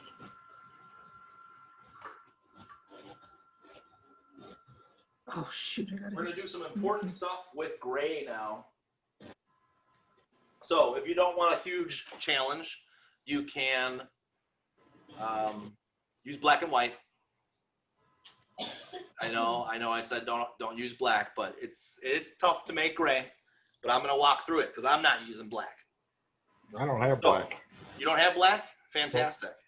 So I'm going to start with blue and brown, and then I'm going to try to get my darkest dark first. So I'm using blue and brown. I don't have brown. You don't have brown. That's fine and dandy. So I won't use brown either. You know what? I won't use it either. I'm going to use blue, green, and red and make my darkest dark. So I'll mix the blue green first and make that turquoise, that dark turquoise, and then I'm going to add red to it until I cannot see that blue turquoise anymore.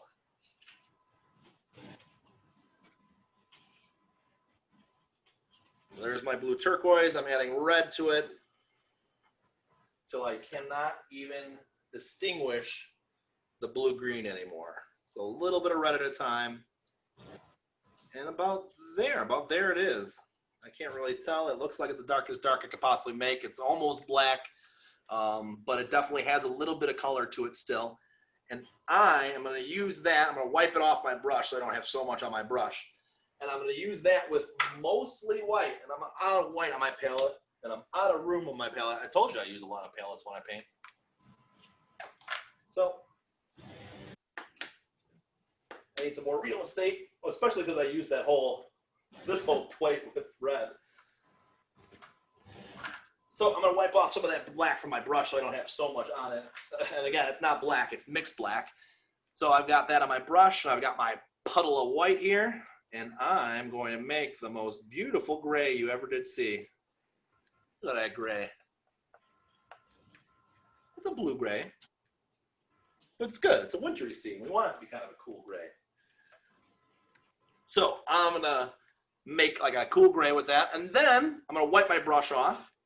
So I got that gray on my brush. And I'm going to make an even lighter version of that gray. So I'm going to mix that with straight white. So I got like a really light gray. And then one more time, I'm going to make an even lighter version of that gray. So now I have light gray, lighter gray, and even lighter gray. So this last one is like a 10% gray, where it's almost no gray. Kind of like how we had for our for our snow, for our foreground that I did earlier. Yeah, what's up? Chat? Look at the chats. What shade of red is the best to use? Oh my gosh. That's a hard question, Missy. You have to send us a picture of painting when you're finished. What shade of red is the best to use for this painting? Tell her in the chat that just straight red from the tube, and then we water it down. So say watered down, straight red from the tube. Is this like 50 Shades of Gray? Say again? Is this like 50 Shades of Gray? No, I only have 3. So I'm going to use those 3 shades to make the metal parts of my car and to fill in my my beards for the gnomes. So I'm going to start with my lightest gray for their beards, nearly white. I think I'm going to add a little bit of white to it because it still looks a little too dark for my liking. So that really, really, really super light gray. I'm painting in their beards. And I'm painting in my bumper. And around the headlights. You know, I probably should use a little brush. I'm going to break down and use my pointed brush finally. I'm going to do it. That I'm going to use for the spot that's around the headlights, because that's really hard with a 1-inch wide brush. And I don't need that much of a challenge tonight. So around the headlights is going to be that gray. Wonderful, wonderful. And these guys' beards. And I'm adding a lot of white to their beard too, but I don't want them to look too gray. So I'm adding a lot of white to their beards too. And this guy ended up looking too gray for me. Let's put some white back in there. And then of course I've got those couple of other grays. Oh, and my rear view mirror too. Don't forget my rear view mirror. You'll notice that I gave you artistic license to do what you please with the grill. Some people, I was talking to people beforehand, I was polling the audience, and some people said it should have a horizontal grill, and some people said it should have a vertical grill. So I'll let you make that executive decision of what kind of grill you want on your 57 Chevy here. Because I'm not sure. I wasn't alive in 57. So we're going to use some of these other grays, these darker grays that we made for the shadows on these metallic objects. So I'm going to my next gray down, my 20% gray now, and I'm using that to put the shadow below the bumper. And so on the bottommost part of the bumper, the bottom half of the bumper. I'm adding a little bit of shadow down there at the very bottommost portion of it. And the same thing with my Gnomes beards. On the bottom of all my Gnomes beards, I'm adding a little bit of darker gray, going over some of those wispy lines that I made with my pen tracing earlier. Adding a few little wisps to the bottoms of the beards.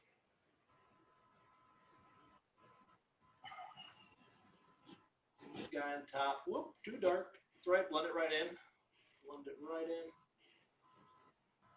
Look how good that shadow turned out. Look how good that happy little accident turned out. I ended up making way too much gray right there, and it looks like a perfect little shadow on his beard. Around his nose, we're going a little darker around his nose too.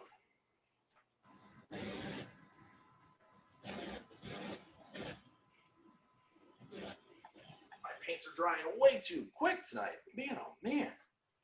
All right, the bottom of this Gnome's beard, let's get a couple little lines here. We don't need to trace the whole outline of the whole thing. That'll look awkward, I think, if you do the whole thing. But just like, gotta kind of imagine the sunlight coming down from the top.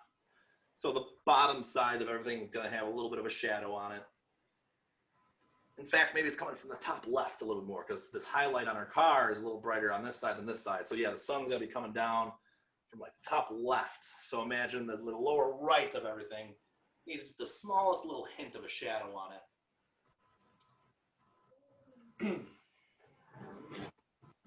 There is a lot left to do and a little bit of time. I'm going to crank through these last few steps.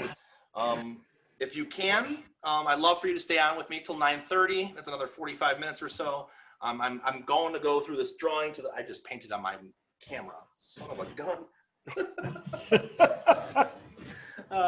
I'm going to go through this thing until the very end. So I'm going to be painting with you until, if you want to stay on with me for as long as until you're done, I could always arrange another Zoom meeting, get back on with you. I'll paint with you until midnight if you want me to.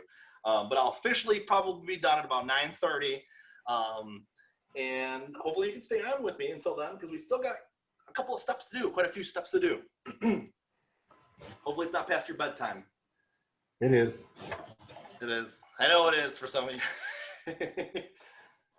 You got to remember, I'm a grandpa. So, I'm going to pop back and forth to a couple colors. I told you there's a lot to do in this little step here. So I'm going to pop back and forth to a couple of colors back and forth. We're going to go back to that darkest dark and apply some of our darkest darks to these elements that are underneath the car. I need to wipe off this brush. I usually wipe off my brush before I rinse it out. That way I don't have to change my cup water so much. Then I have a pile of dirty paper towels sitting around, so I don't know what's better. So hopefully you still got some of that darkest dark. Do you still got some of that darkest dark that we made earlier? Yeah. Way too much? Yeah. We'll share with the class then. So I got my darkest dark on my brush. I'm going to use that to fill in my tires. So I'm going to go, and it seems really, really dark at the moment, but we're going to work up to this darkest dark in some other spots as well. And this tire is getting buried in the snow a little bit, so it's kind of a little bit of it's not showing. And then a little bit of the axle showing underneath. I don't know what part of the car this is right here, or maybe part of the engine. I don't know. Tie bar. It's the what? Tie bar. It's the high bar, tie bar. Tie. Tie bar underneath, because it's got the tires on it. Yeah. Makes sense. So just a couple of strokes. I'm filling in my tires real quick. Try not to add too much detail. I don't even think tires back in the 50s, correct me if I'm wrong, I don't think they had treads on them like traditional tires nowadays. Did they? Yeah. Did they?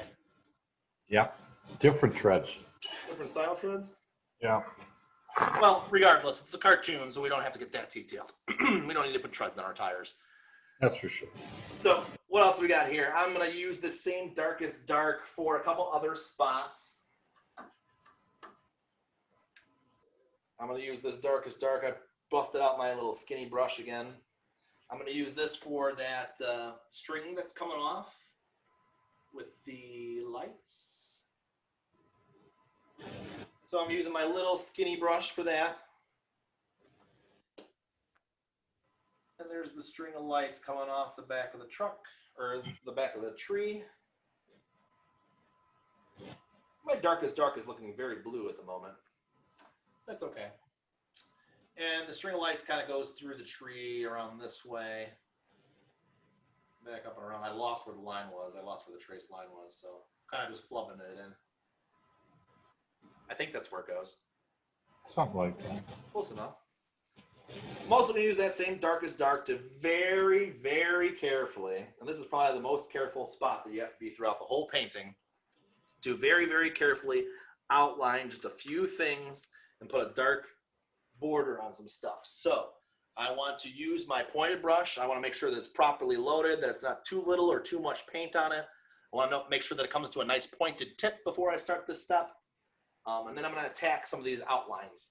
So I'm going to go over these outlines that are on my headlights. There's a couple like C shapes.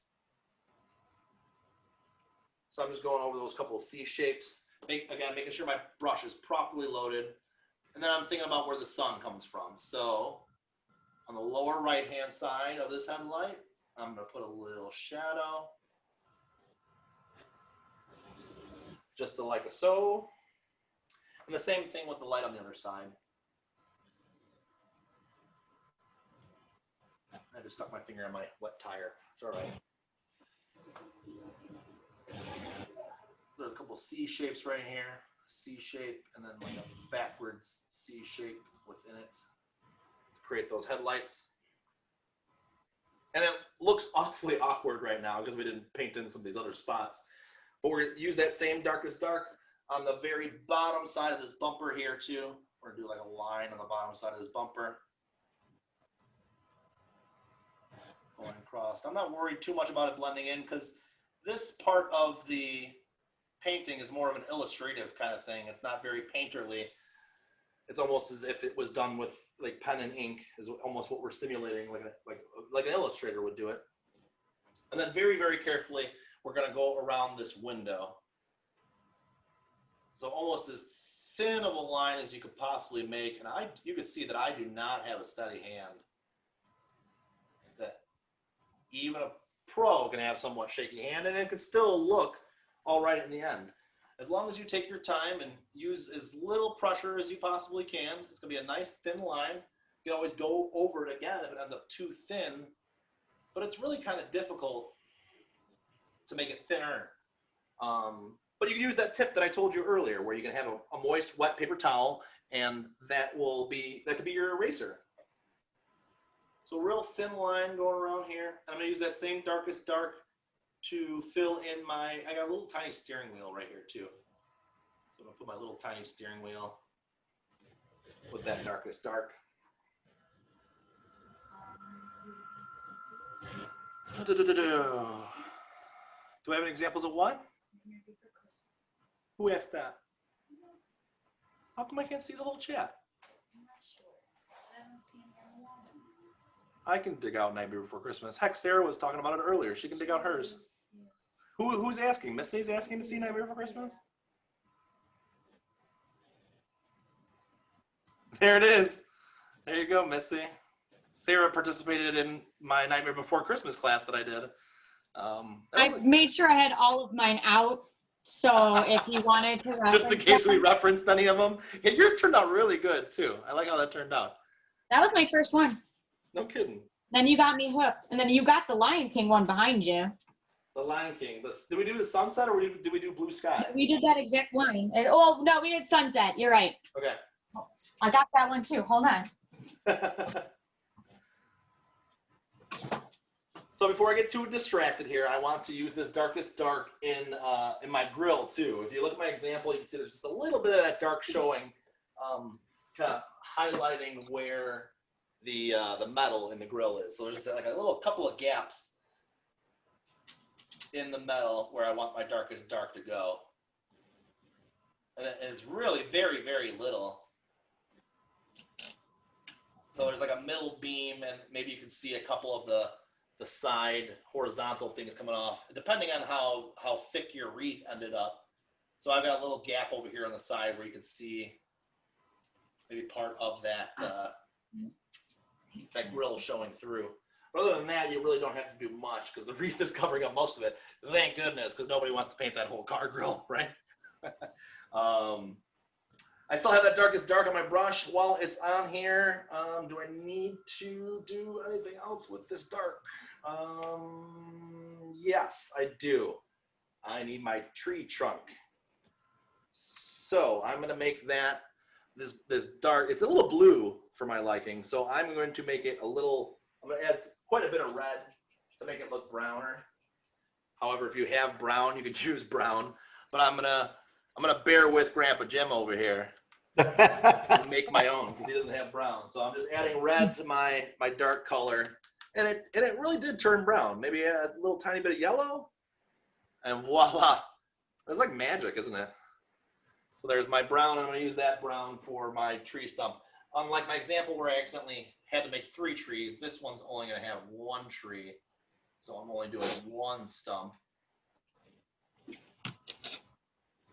I think I just went a little overboard with my green on that first one, so I just had to make 3 trees out of it. But I am regretting something right now, is that we didn't do a red layer on our Gnomes hats. We had that red chance earlier. I'm kicking myself a little bit for it, but I'm gonna bear with it. We're gonna work through it as a team. So I got that weird brownish color for my trunk right here. I'm gonna use that same brownish color for the trim around the inside of my car, the interior. I'm also gonna use that same brownish color for my seats that you can see here. A little bit of these seats are showing. And then the rear window has a border around it too. So I'm gonna use that dark color that I made, that weird. It's really an awkward shade that I have here. It's how does it look on this camera? I'm gonna change cameras and see if that one shows it up any differently here. It's kind of a weird, awkward brown color. It actually turns up really nice on the camera, but it's a very sophisticated color. It'd probably be hard as heck to mix that color again. But even if your brown turned out slightly different or is more tan, you could have artistic liberties to say what color the interior of that Chevy was. Heck, if you want to make it green and Christmassy on the inside, that's cool too. Maybe you can put lights on the inside of the truck too. But for the class here today, I'm just doing that brown outline. It's very similar to the brown that I have on the trunk of the tree. And I'm sorry that we didn't do that red earlier, but we're gonna have to do a really quick watered down red on our Gnomes hats and on our bow. I totally forgot to, I don't know how that happened before our break, but I totally forgot to put the first layer of red there. So whenever you get a chance, even if it's in the midst of doing all this other stuff, take a quick break and do that red, very similarly to how we did on the car. So I'm watering down that red a whole bunch. I'm just doing a flat layer on the gnomes' hats, and their arms, and this bow right here. So just that first flat layer of red. There's really not a lot to it. We want it to be a little see-through, just like how we did the car the first time around. We want that red to be a little bit see-through. And I totally forgot that step. And that's my mistake. But it should still dry in time for us to add some red shadows to it. So I'm not too worried about it. And it's really all about patience. If you're not a patient person anyway, it's going to be hard to make a good painting in the end. Because even the more complicated stuff I make, the commission stuff that I do, it takes ages. I mean, this is just a 2-hour painting, but the paid work I do, it's just countless hours, hundreds of hours I put into a painting. And that's really, I think, what makes a painting good, is putting in all that time and effort. So even after we're done with this 2-hour painting, you can go back and put 5, 10, 20 hours into it and touch it up until it looks like a realistic Chevy there on your painting, you know. But you know, everybody's got only so much patience. So 2 hours is usually the average length that somebody can keep their attention span on something. But if you want to do another session on it later and add more details to it, more further than what I have instructed, then I mean, heck, go for it. If you've got the time and the patience, more so than the average painter in one of my painting classes, more power to you. I'm gonna have to put white underneath there. White underneath what? Huh? I'm talking to myself. I didn't realize I was unmuted. Sorry. Oh, so good. So I noticed that my tree goes on top of this gnome's hat, so I'm putting my red underneath this tree here. So he's kind of getting buried. But it should be pretty easy because their bodies and their gloves and their arms are all that same red. So you should just be able to slap a coat of red on there. Not too fast though, Mr. Paint Party, because we don't want it to drip. Watch those drips. Watch those drips. His elbow is about to drip. Stop dripping. Again, my tip for that is to dry your brush off on a paper towel so your bristles get dry and just absorb some of that extra water that's going to make it drip. Don't want you to drip. Just filling in these guys here. I can add more detail to him later to pop out that hand. I just grazed my canvas and made a red mark. Good. I've been wanting to show you guys how to erase anyway. So you can see I just touched that with my pinky. My pinky has the smallest bit of red on there. So I'm making sure I have a nice clean paper towel, touching it to the surface of my clean water, and just erasing that really quick before it dries. There we go. And red is notoriously the hardest color to erase. It likes to stain things almost immediately. So if you make a mistake with red, you better catch it right away and erase it right away. Let's go with this guy's other hand. His other hand is actually clinging to the wire of the lights there. And this guy's hat, we're just going to do that with a couple strokes. There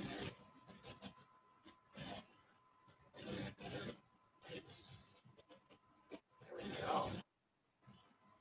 Looking good. Hopefully all your guys' are looking good too. Hopefully you're not struggling too much. Let me know if you're hitting any struggle spots. Covered up this guy's hand a little bit, so I'm just going to put it where I didn't cover it up. And don't forget this guy's body inside the car. He's kind of leaning out the window. He's got a little bit of body there inside. This guy's got a little bit of the bottom of his outfit showing.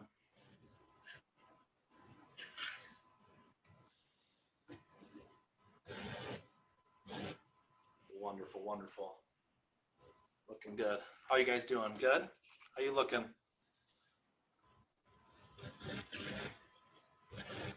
Are you painting, Julie, or did you give up? Are you painting with your other hand? No, I'm just looking. I'm a little behind, but that's all right. What do you need clarification on any stop? You want me to go back to a stop? No, you know what helps is I have your, Oh, the reference Your- photo right there. Sweet. yeah. Mhm. Cool, cool. So if I run behind, then I can always look at that. Absolutely. I mean, I'm constantly looking at my reference photo too. I look back and forth.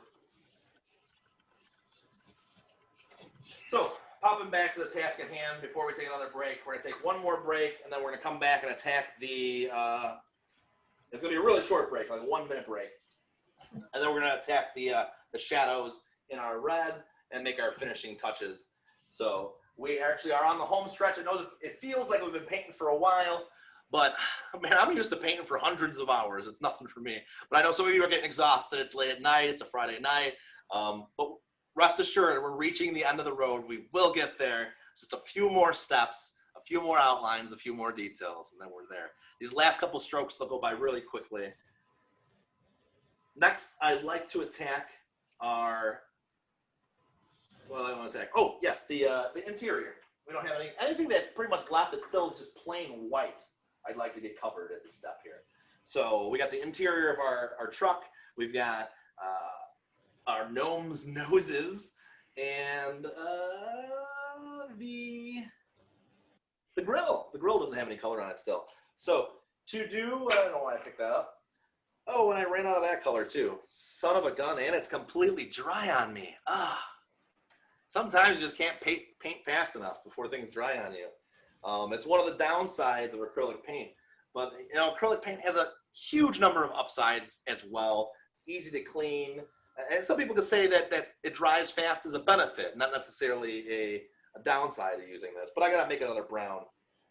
So that was blue and green, and then adding red to that until that blue and green disappears. And then we're gonna add some yellow. So it's really our three primaries. And I ended up way too green. So I'm adding a lot more red to that. Brown it down. Because I want to get that brown, that weird brown that I had for the tree trunk. I had a little bit left. But unfortunately it dried on me. So I'm back to brown now. And the same technique that I used to water down that red for the truck, I'm going to water down my brown for my interior. It's a very watered down reddish brown wash that I used on my example, and I'm going to try to recreate that right now. My glasses are sliding off my face. I might just take them off, actually. I don't need to see far right now anyway. So I've got a nice watered down brown, that same brown that I used on my tree trunk, and the same brown that I used for this, this border here. I'm going to test it out first to make sure it's watered down to my liking. Now I'm going to add a little tiny bit more water. And I'm going to use that watery brown for my interior color. Oh, I picked up some of that darkest dark for my border. But I think it's okay. I think it will survive. So there's my watered down brown. And while I still have that watered down brown icky color on my brush, I'm going to make a watered down green for the few branches that are poking through the window over here. I want to make sure it's nice and watered down. There's almost just barely green showing through. I'm going to put the little bit of my tree that's hanging out back there. So there's a little bit of poof popping out. I think that's one of the things I went wrong with my example is that I did too much green in the window, so I had to make another tree below that and another tree below that. But in this case, I just want a little bit of tree showing, and so it's half that watered down green and half white showing in that window. Whereas in my example, it's kind of all that green. See that? You guys see that? But it is coming along. And you know how I can tell? Because this is starting to look like that. When I look at it in this little tiny screen thumbnail over here. It looks very similar. I'm going to pop back to the zoomed in mode so you can see what I was doing close up there. Let's get that lined up. Maybe so you can see the whole dang thing there. There you go. So we're making some serious progress here. the last few steps we need to do are really just like shadowing and highlighting steps. We've got the whole thing essentially covered with paint, aside from my side view mirrors that I haven't done yet. But the whole thing is essentially covered in paint. So now we're just going to add some details in there.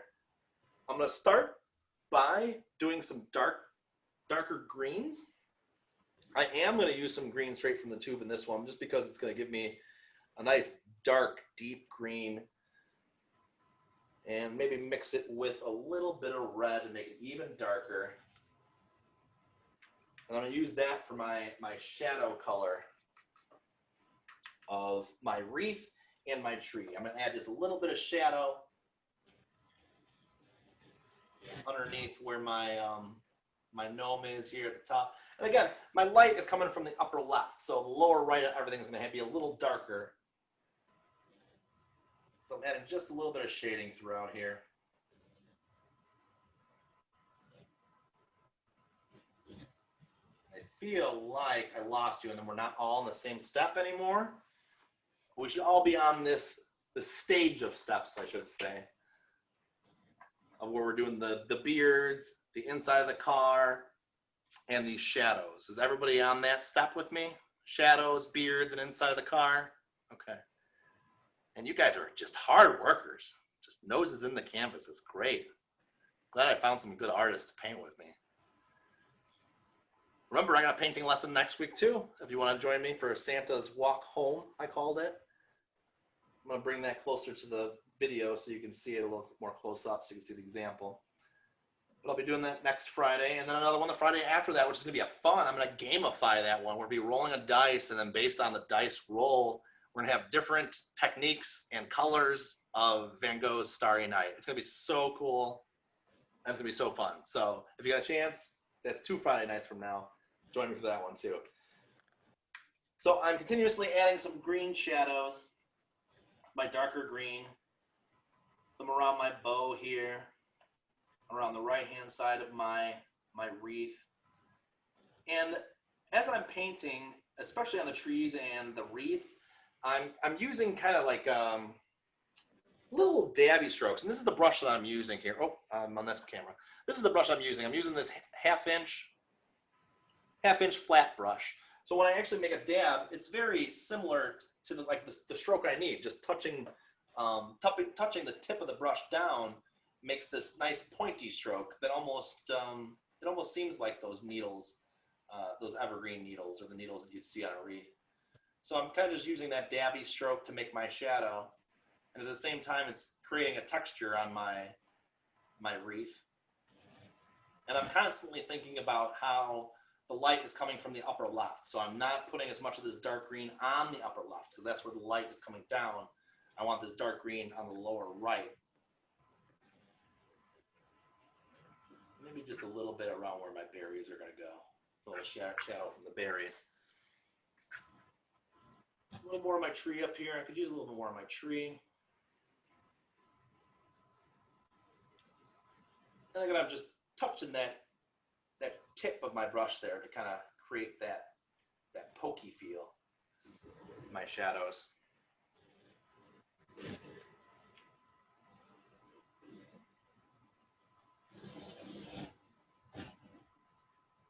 Let's see, is this red dry? Oh, that red dried already. I'm so excited.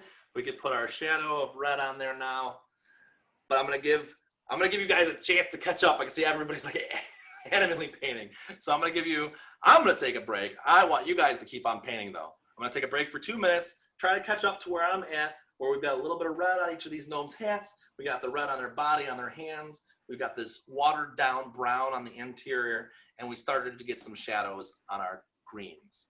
I'm actually gonna leave my camera on so you can see what I'm doing. I'm just gonna mute myself. I'm gonna take a quick water bathroom break, and I'll be back in a jiffy.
Oops.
All right, so who wants to show me their progress? Any volunteers? How's it looking?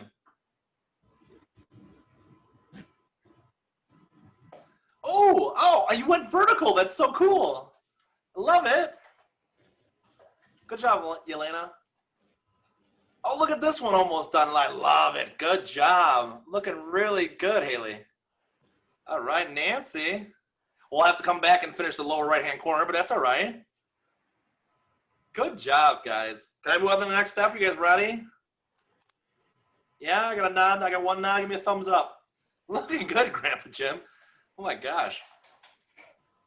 All right, cool. Let's do it. Let's finish this bad boy off. We got a couple of final steps to do. I'm gonna want this detailed brush that's all on the floor. And my smaller brush.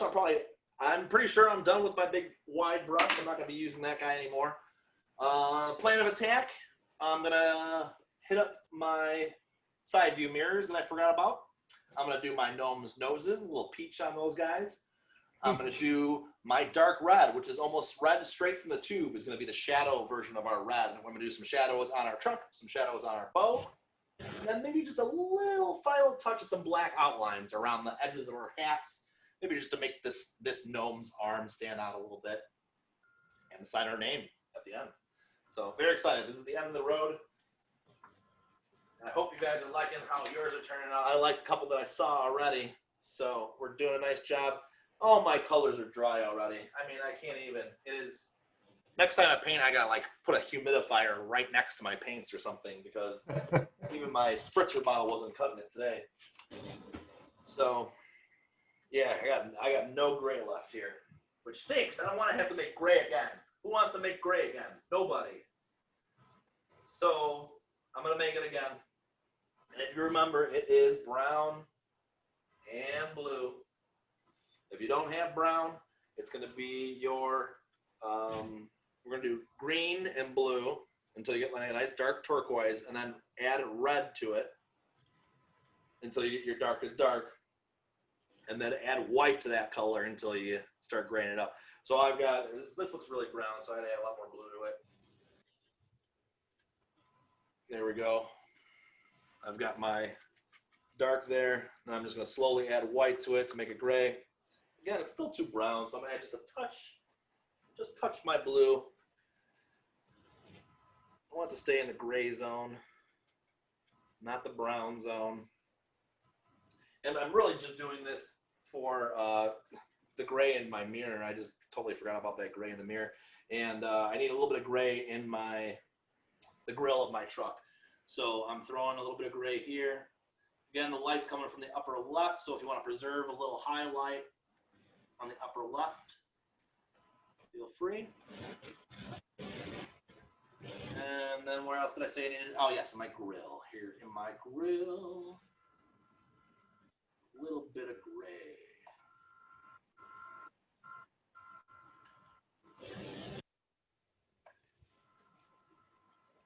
Now that gray is so totally different than my first gray. I'm gonna add a little bit of that gray in my bumper too, just because it's so different and I want it all to tie together. In the end, yeah, I mean, it really wasn't purposeful, But heck, it looks kind of cool having 2 different grays. I'm digging it. I'm going to drop a little bit of dark gray in these Gnomes beards just to accent the bottom of them just a little bit more. I don't know if you have to, but I got this gray on my brush. I might as well use it, right?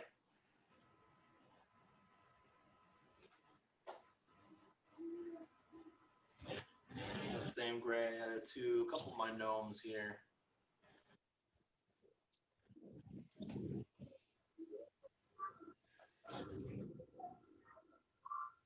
Just so all these kind of grays kind of go together.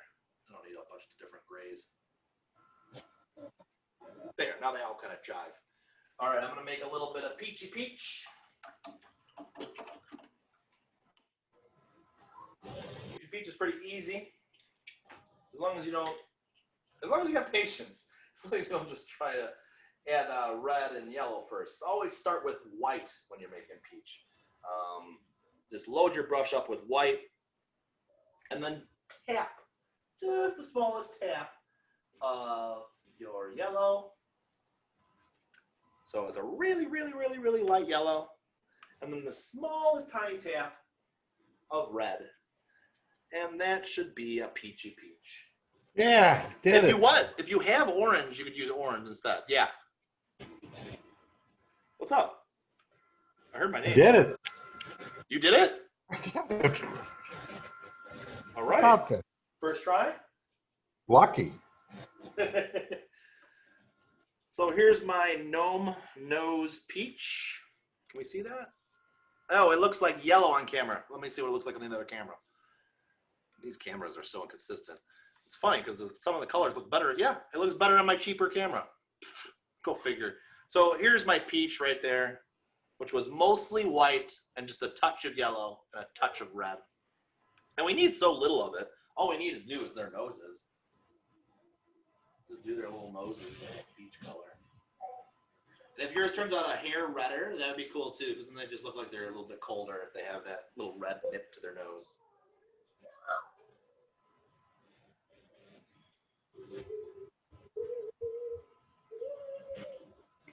I'm really excited about this next step because this next step is what's going to make it look really good.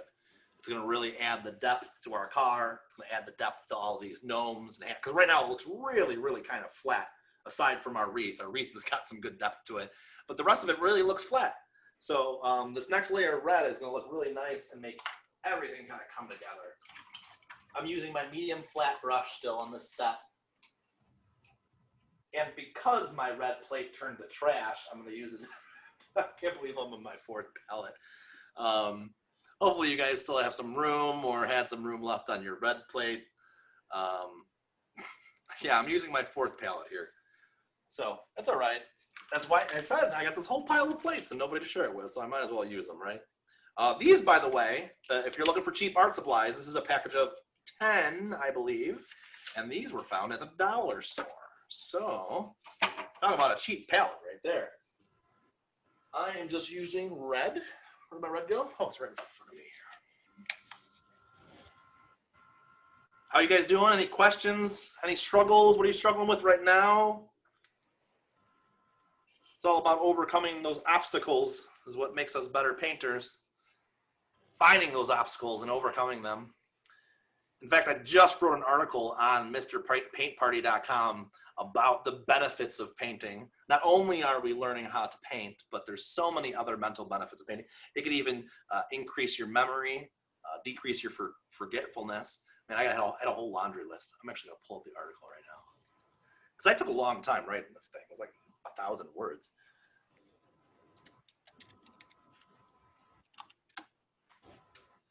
So the benefits of painting. Not only can you become a better artist, like I said, you can deepen your appreciation of art. Obviously, as soon as you pick up the brush and start painting, you realize how hard it is. So, and then when you go to the museum next time, you'll be like, damn, that looks really, really hard. So it really does deepen your appreciation of art. And then when you see like artists like Michelangelo, like you brought up earlier, Grandpa Jim, those Renaissance artists had to paint in fresco style, which means they were painting on wet cement. So they only do a day's worth of fresco at a time, which is no wider than about 6 feet. And when they're painting a whole cathedral, the next day, not only did they have to mix the cement the same way, but every single color that they had to make with like egg yolk and whatnot, not like the paints we got from tubes today, had to match exactly. So that's just, it blows my mind when I look at some of that Renaissance art. Other benefits, you can relieve stress. I'm sure we're all nice and relaxed now, right? Yeah. Some of us might be struggling through our composition, but you know, this is an intermediate. I call it an intermediate level. There's some challenges in here, some harder things that I'm tackling, like watering down paint isn't something that I would put it in a novice level composition. So this is more of a challenge. If you feel challenged, that's probably a good thing, because this is a more challenging painting. But think about how much you're improving your memory and your problem-solving skills by painting with me. And last but not least, but you're also enhancing your creativity. You're becoming a more creative person by problem solving and overcoming these obstacles. It's just enhancing your creativity tenfold every time you paint with me, as if that was a measurement for creativity. So my red, I was talking about my red. We're gonna water down this red very similarly to how we did the first step, but I'm not gonna like half water it down. I'm just watering it down just so it's a little looser on my paints, on my plate. So it's a little more fluid when I apply it. You can see that I didn't water it down very much at all. And I'm, again, thinking about my light coming from the upper left and at the lower right of my car, the true color of that is gonna shine through a bit more. I'm gonna dodge my highlight spots a little bit, and I'm gonna lay down my red and try to make this truck look a little more three-dimensional. So the bumper is going to have a little darker on the side, the right-hand side, the lower right-hand side. The side of the car is going to be the same way, a little lighter by the highlight. It's going to stay light at the top. Again, the light's coming down this way, so the top of my hood is going to stay mostly this pale red, but I'm going to add just a little bit. Another great trick, a great intermediate trick, is letting your brush run out of paint. Like, don't refill your brush too often. And as you reach the end of that amount of paint in your brush, I'm just going to brush off some of this on this piece of paper over here real quick so I can show you what I'm talking about. Once it starts running out of that paint, you really use it as a good shading tool. That very little of that red paint is coming off of your brush at once. So really applying pressure is what's like urging the paint off your brush. And the more you push, the more paint comes off, and the more your brush dries off. So the harder you have to push, and it really becomes an excellent blending tool. And it's called dry brushing. Makes sense because your brush is drying off as you're painting with it. And you can see how that helped out a whole lot when I painted out my hood. I let my brush run out of paint. You can see my brush is really dry and frilly looking now. But it really helped me make that happen. So I'm going to add a little bit more shadow over here on the left side of the car. Not too much, because again, that's where my highlight is. Not too much, Dan. Easy does it. And a little bit on the right-hand side of where this gnome is, on the driver's side. Add a little bit more red. If you add too much red, remember you can take it off with your wet paper towel. So don't be afraid to add too much shadow. Start adding in, popping in those shadows. Don't be afraid. Be confident. Know that you can take paint back off. That's one secret that a lot of people don't know. They feel like once you put paint on, it's there forever. You can't erase it. But that wet paper towel is a paint eraser. So I'm going to use my paint eraser actually to kind of blend in some of these red spots that I just made. I'm going to zoom in a little bit so you can see what I'm doing better. So you can see that my red came to like an abrupt stop here. I didn't use that dry brush technique, but I could use my eraser to blend that red back in. It almost works like magic, doesn't it? If it's already dry too much, you might have to scrub a little bit to get it off. But I felt like I put too much red over there, so I'm going to pull some of that off a little bit.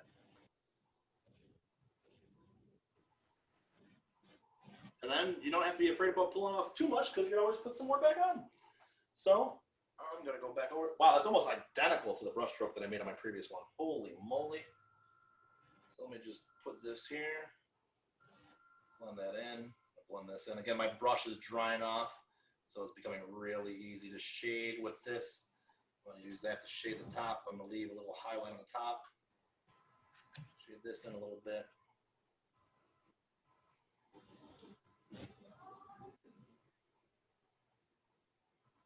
Now, don't forget, if you're not going at the same pace as me, it's okay if you're not finished at the end of class. Take your time finishing. There's no rush. There's no rule that says you got to be done right at the end of the class here. So if you want to paint later with me, I will stay on as late as it takes. That is looking good. Hopefully your guys are looking good too. I'm using that dry brush to the best of my abilities. I'm using that to kind of blend in my two reds. And I'm going to do that same thing on, I think I'm happy with how it turned out of the car. A little bit right there. And now I'm going to do the same thing to my gnome's hats, my gnome's arms, which is not going to take nearly as long because they're such tiny little guys. Maybe a brush stroke each. So a little darker red over the bottom of this guy's hat. Bottom of this guy's arm here. His little wrist, his little hand. Just a little shadow. What was that? 3 brush strokes. We're going to do the same thing to these other couple elves. Not elves, gnomes. One around the darker part of the hat here and a little shadow.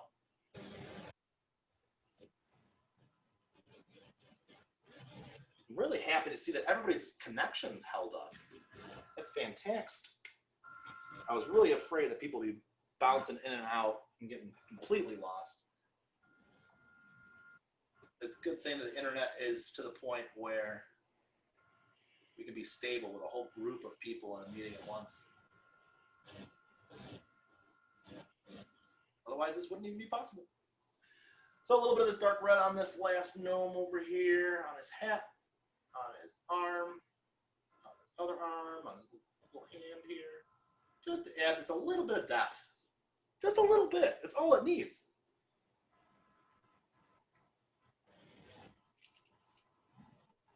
We'll blend this one in just a little bit better. Just a little too pink on top of his head.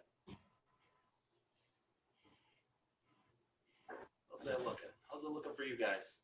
Any input from the audience? What do you guys think? Is it working out for you guys or no? My car looks like it's been in demolition derby. That's all right. It's an old car. Maybe it was the picture was taken more recently, and that is a true antique. That's the beautiful thing about this painting. Nobody could be like, I was there that day, and those trees didn't look like that. And those gnomes, their noses are way out of proportion. The beautiful thing about painting an imaginary scene. I totally forgot my bow. Don't forget about your bow. I want a little bit of shadow. Oh, shadow. On my bow. Inside of my bow here. The edges. I'm going to leave some room for some highlights, and that red, that light red is still going to show through. But it's going to be mostly this new red. This darker red.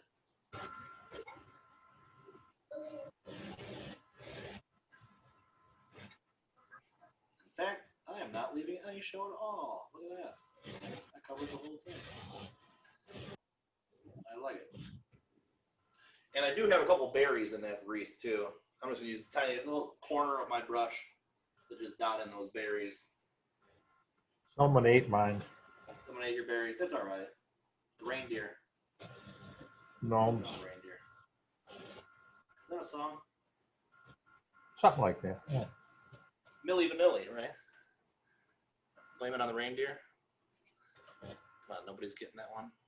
I thought at least it was work from somebody. Ha ha ha ha. Thank you. No. Thanks for the chuckle. All right, so now it's time for touch-ups. Boy, how good does that look? It almost looks like my original. I see some things that I missed that I don't like. I see some things that I do like more than my original. But remember those last couple steps, we're doing some tiny little details. So I'm going to let you guys catch up to right here where I'm at. Oh, it's 9:30. Is this meeting going to cut off on me? I don't know. It's already 9:30. Well, if this meeting ends, what I'm going to do, if it abruptly ends, I'm going to send you guys all another link so we can paint for another 5-10 minutes to do this final step. And that's all we're going to pretty much need, but I want to give us the chance. I don't think it's going to cut us off. I think it's going to let us keep going. But if it does, I'm going to send you all a link for another Zoom. Okay. But in the meantime, try to catch up to where I'm at, and we're just going to do a final touches for the final step. I just want to do a little bit of dark on the bottom of the gnomes' hats, a little bit of dark on the bottom of their chins, their beards, and we need to sign our name on it, essentially. And it's 9:31, so I don't think it's kicking us off. I think we're still going, which is really awesome. Thank you, Zoom gods. What color are we doing on the hats? It's another dark red? You know, I'm going to use that darkest dark. You could make it a really super dark red if you want to, too. We've got a lot of leftover colors. If you got some leftover that tire color on your palette, if you want to mix that with your red to make a nice dark, deep red, that would work out really good. Otherwise, you got to make another dark, which kind of stinks. But I have some dark, deep red left here on my palette. So I'm going to use that. Whoops. Oh, you thought you lost me for a second, didn't you? I hit the wrong button. There we go. Switch back. So I got some on this icky plate. I still have some dark darks. So I'm going to mix that with my red. I got some nice icky brown here. I'm going to mix that with some blue. I just want a nice dark color for the edge of their hats and the edge of their beards.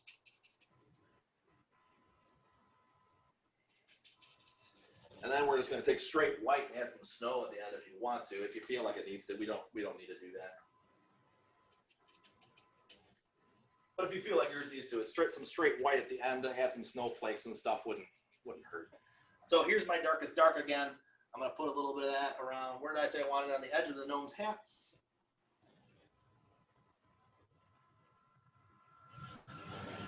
And like the edges of their beards. And I really shouldn't be using my flat brush for this. I'm going to switch back in a second. I like how these lines are turning out, though. So I'm just doing a little more of that line work, that illustrative work like I was talking about when we were doing our Chevy. That this is the kind of the illustrative part of it, to do some black outlines, make it look a little bit more cartoony. So here, like where his arm overlaps on his hat, you need a little line to show that his arm is overlapping on his hat. Otherwise, it's all like kind of the same red.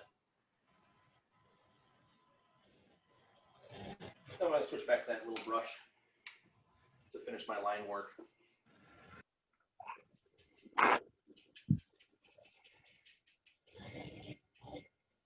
So if you want to cut out at any time, I don't blame you. If you're ready for bed, or if you want to cut out or you feel like you're done. But I'm going to go for about 7 more minutes just to wrap this thing up and put a couple more dark lines on this thing.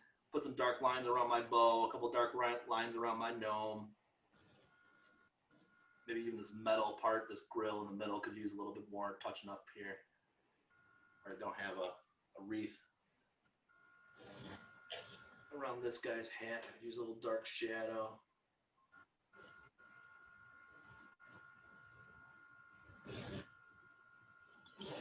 Then I'm just doing some little swirly linear things. When I paint my linear strokes, if you have a similar brush to me, I'm really just using the very tip of my brush. I'm using like the top fifth of my brush, really not pushing it down very hard at all. And that's what's getting me that nice line work. And the fact that I'm using a nice, that it's got a lot of bristles to it, I can make a lot of lines before I have to refill my brush. So I can go around and do almost all of my line work without having to go back to my palette again and refill again and again. Bottom side of my mirror, oops, I just had my mirror's got a crack in it. I just had a brush stroke go awry there. I'm just outlining some of that stuff. I outlined my mirror, my brush, my gnomes' beards. Maybe on the sides of their nose by their mustache. They have a little bit of this dark too. Underneath their hat. Go again, light's coming from the upper left, so the lower right of some of these objects, the lower right side of this hand, the lower right of that hand, the right hand side of this hand.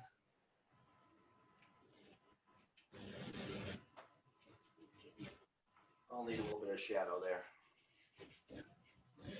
I'm noticing I don't have, my light bulbs are absolutely invisible over here. So I need to put a little circle around my light bulbs. As light as I could possibly make a circle is how I'm doing it. Just the very tippy tip of my brush. Going around some of these circles. Can't really see these ones that are in the tree, so I'm just gonna do like little half circles of where they did pop up out of the tree, where they're attached to the wire. There we go. Just a little bit. This guy needs a little bit on his hat here. Just a couple lines, just to show that little bit of depth, a little bit of illustrative quality to it. Maybe even around the bottoms of their noses too. Use a little bit of depth. Otherwise their noses kind of disappear.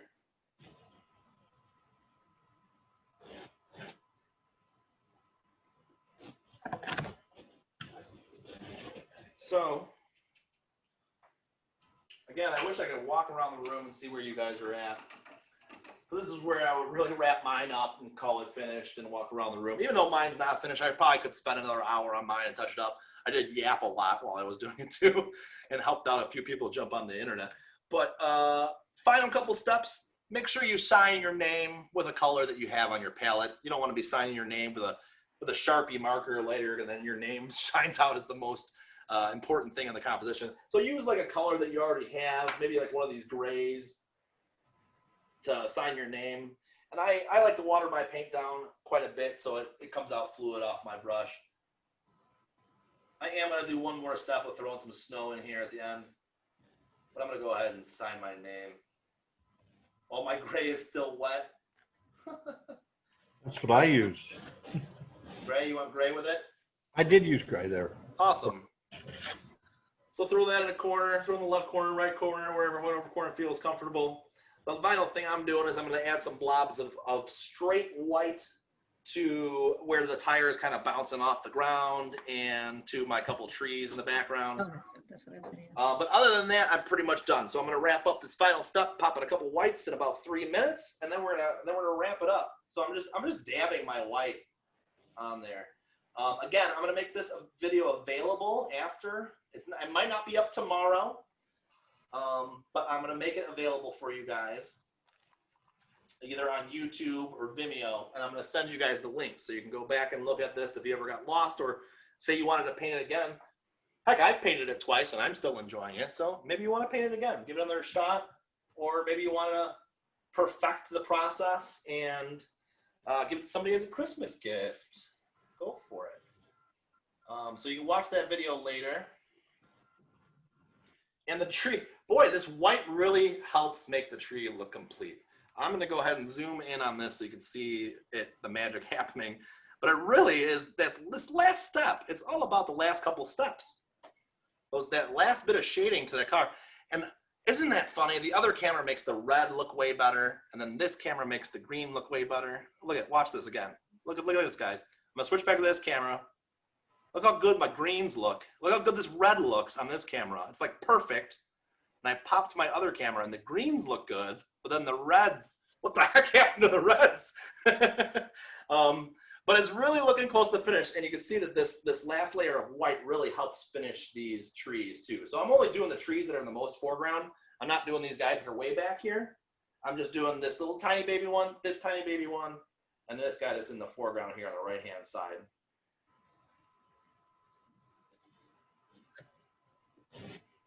It's actually a very common thing in French Impressionism to have something big and bold and dark on the right-hand side to kind of end your composition, to force your eyes to go back into the composition.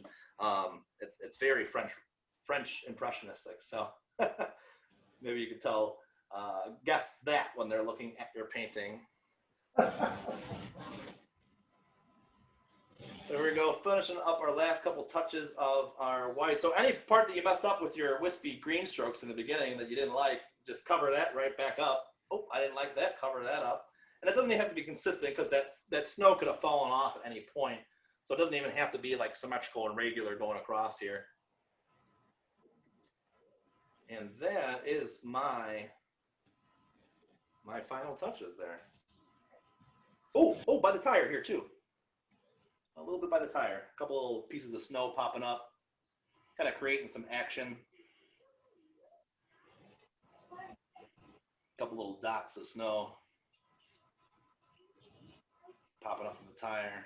Some action lines. This guy lost some white in his beard. He's gonna get some white. There we go. And voila, that's done. So, who wants to show off? Who wants to show and tell? Who wants to still paint for another couple hours? Yes! I got a hand raised on that one. That's awesome. Good to hear. Yes, I'm Yelena. very That looks far behind you fantastic. now. From a distance, their noses kind of disappeared, though. Make sure you get that little line underneath their noses. That's like the only thing that seems to be to disappear. But and the interior. Whoa, Susan! I love it, guys. Look at Susan. Susan, hold that up for everybody to see. Oh my gosh. Yes, somebody's got the skills. Somebody's Well, got the I'm hang of it. working I on really it. like how that one tree in the background really looks like it's way in the distance. So funny, I didn't like my trees. That's the first time I did trees. Funny.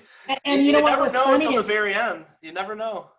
well, I had you on gallery the whole time, and I kept saying, I can't see what I'm painting, what you're painting. And then I was following the one you sent in the email. Yeah, the example. Sure. Then at the very end, it dawned on me, I should put you on the big picture, and then I could see it now.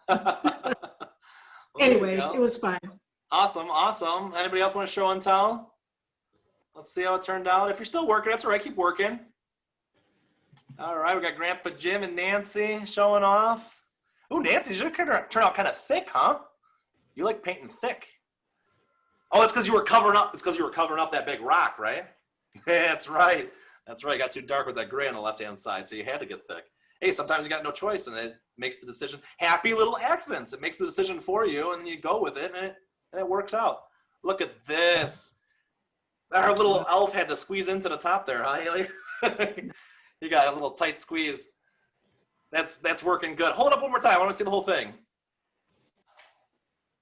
I want a bunch of baby trees down at the bottom. Love it. You can use a little more shadow underneath the car. If you got another second, put in a little more shadow underneath there. That way it looks like it's really popping up off the road. Very cool. Well, again, so who wants me to stay on? Or should I turn it off, or should I keep going? I can turn it off now? All right, well, then I'm going to give my ending spiel here. Can you just email us take a picture of that and email it? Certainly. Yeah. You know, I'm going to give it to you. I'll give you the picture when I send that link out with the video. I want to thank you all for participating for my first Captain online Dan. paint party. I know it was somewhat of a struggle getting started, but wow, Kara, nice job. Some of the beards got a little burnt. Wow. They got some dark spots in their beards from going down the fireplace with Santa. You know, they got a guide. They're the ones that guide the ropes. So thank you very much for participating in my first online paint party. I guarantee the next one's going to go much smoother. If you think this one went smooth, the next one's going to go even smoother. I got another one next Friday. That's Santa's Walk Home. Another one the Friday after. That's Van Gogh's Variations with the Starry Night game. I'm still working on a lesson plan for that, but it's going to be super fun. And then just after Christmas, we have one that involves that it's like a family-friendly one. It's kind of an easier novice painting called the Landscape Painter. That's just in the beginning of 2021. And I've got lots more ideas planned for 2021. So you're in for a treat. If you like painting, please join as many lessons as you can. And thank you very much. Thank you. You guys all have a great night. You're very welcome. And I hope to see you again at a future painting lesson. And again, I'm going to email you the video and a copy of this example for your viewing pleasure. Thank you very much, guys. Have a great night. You too. Thank Bye. you, Dan.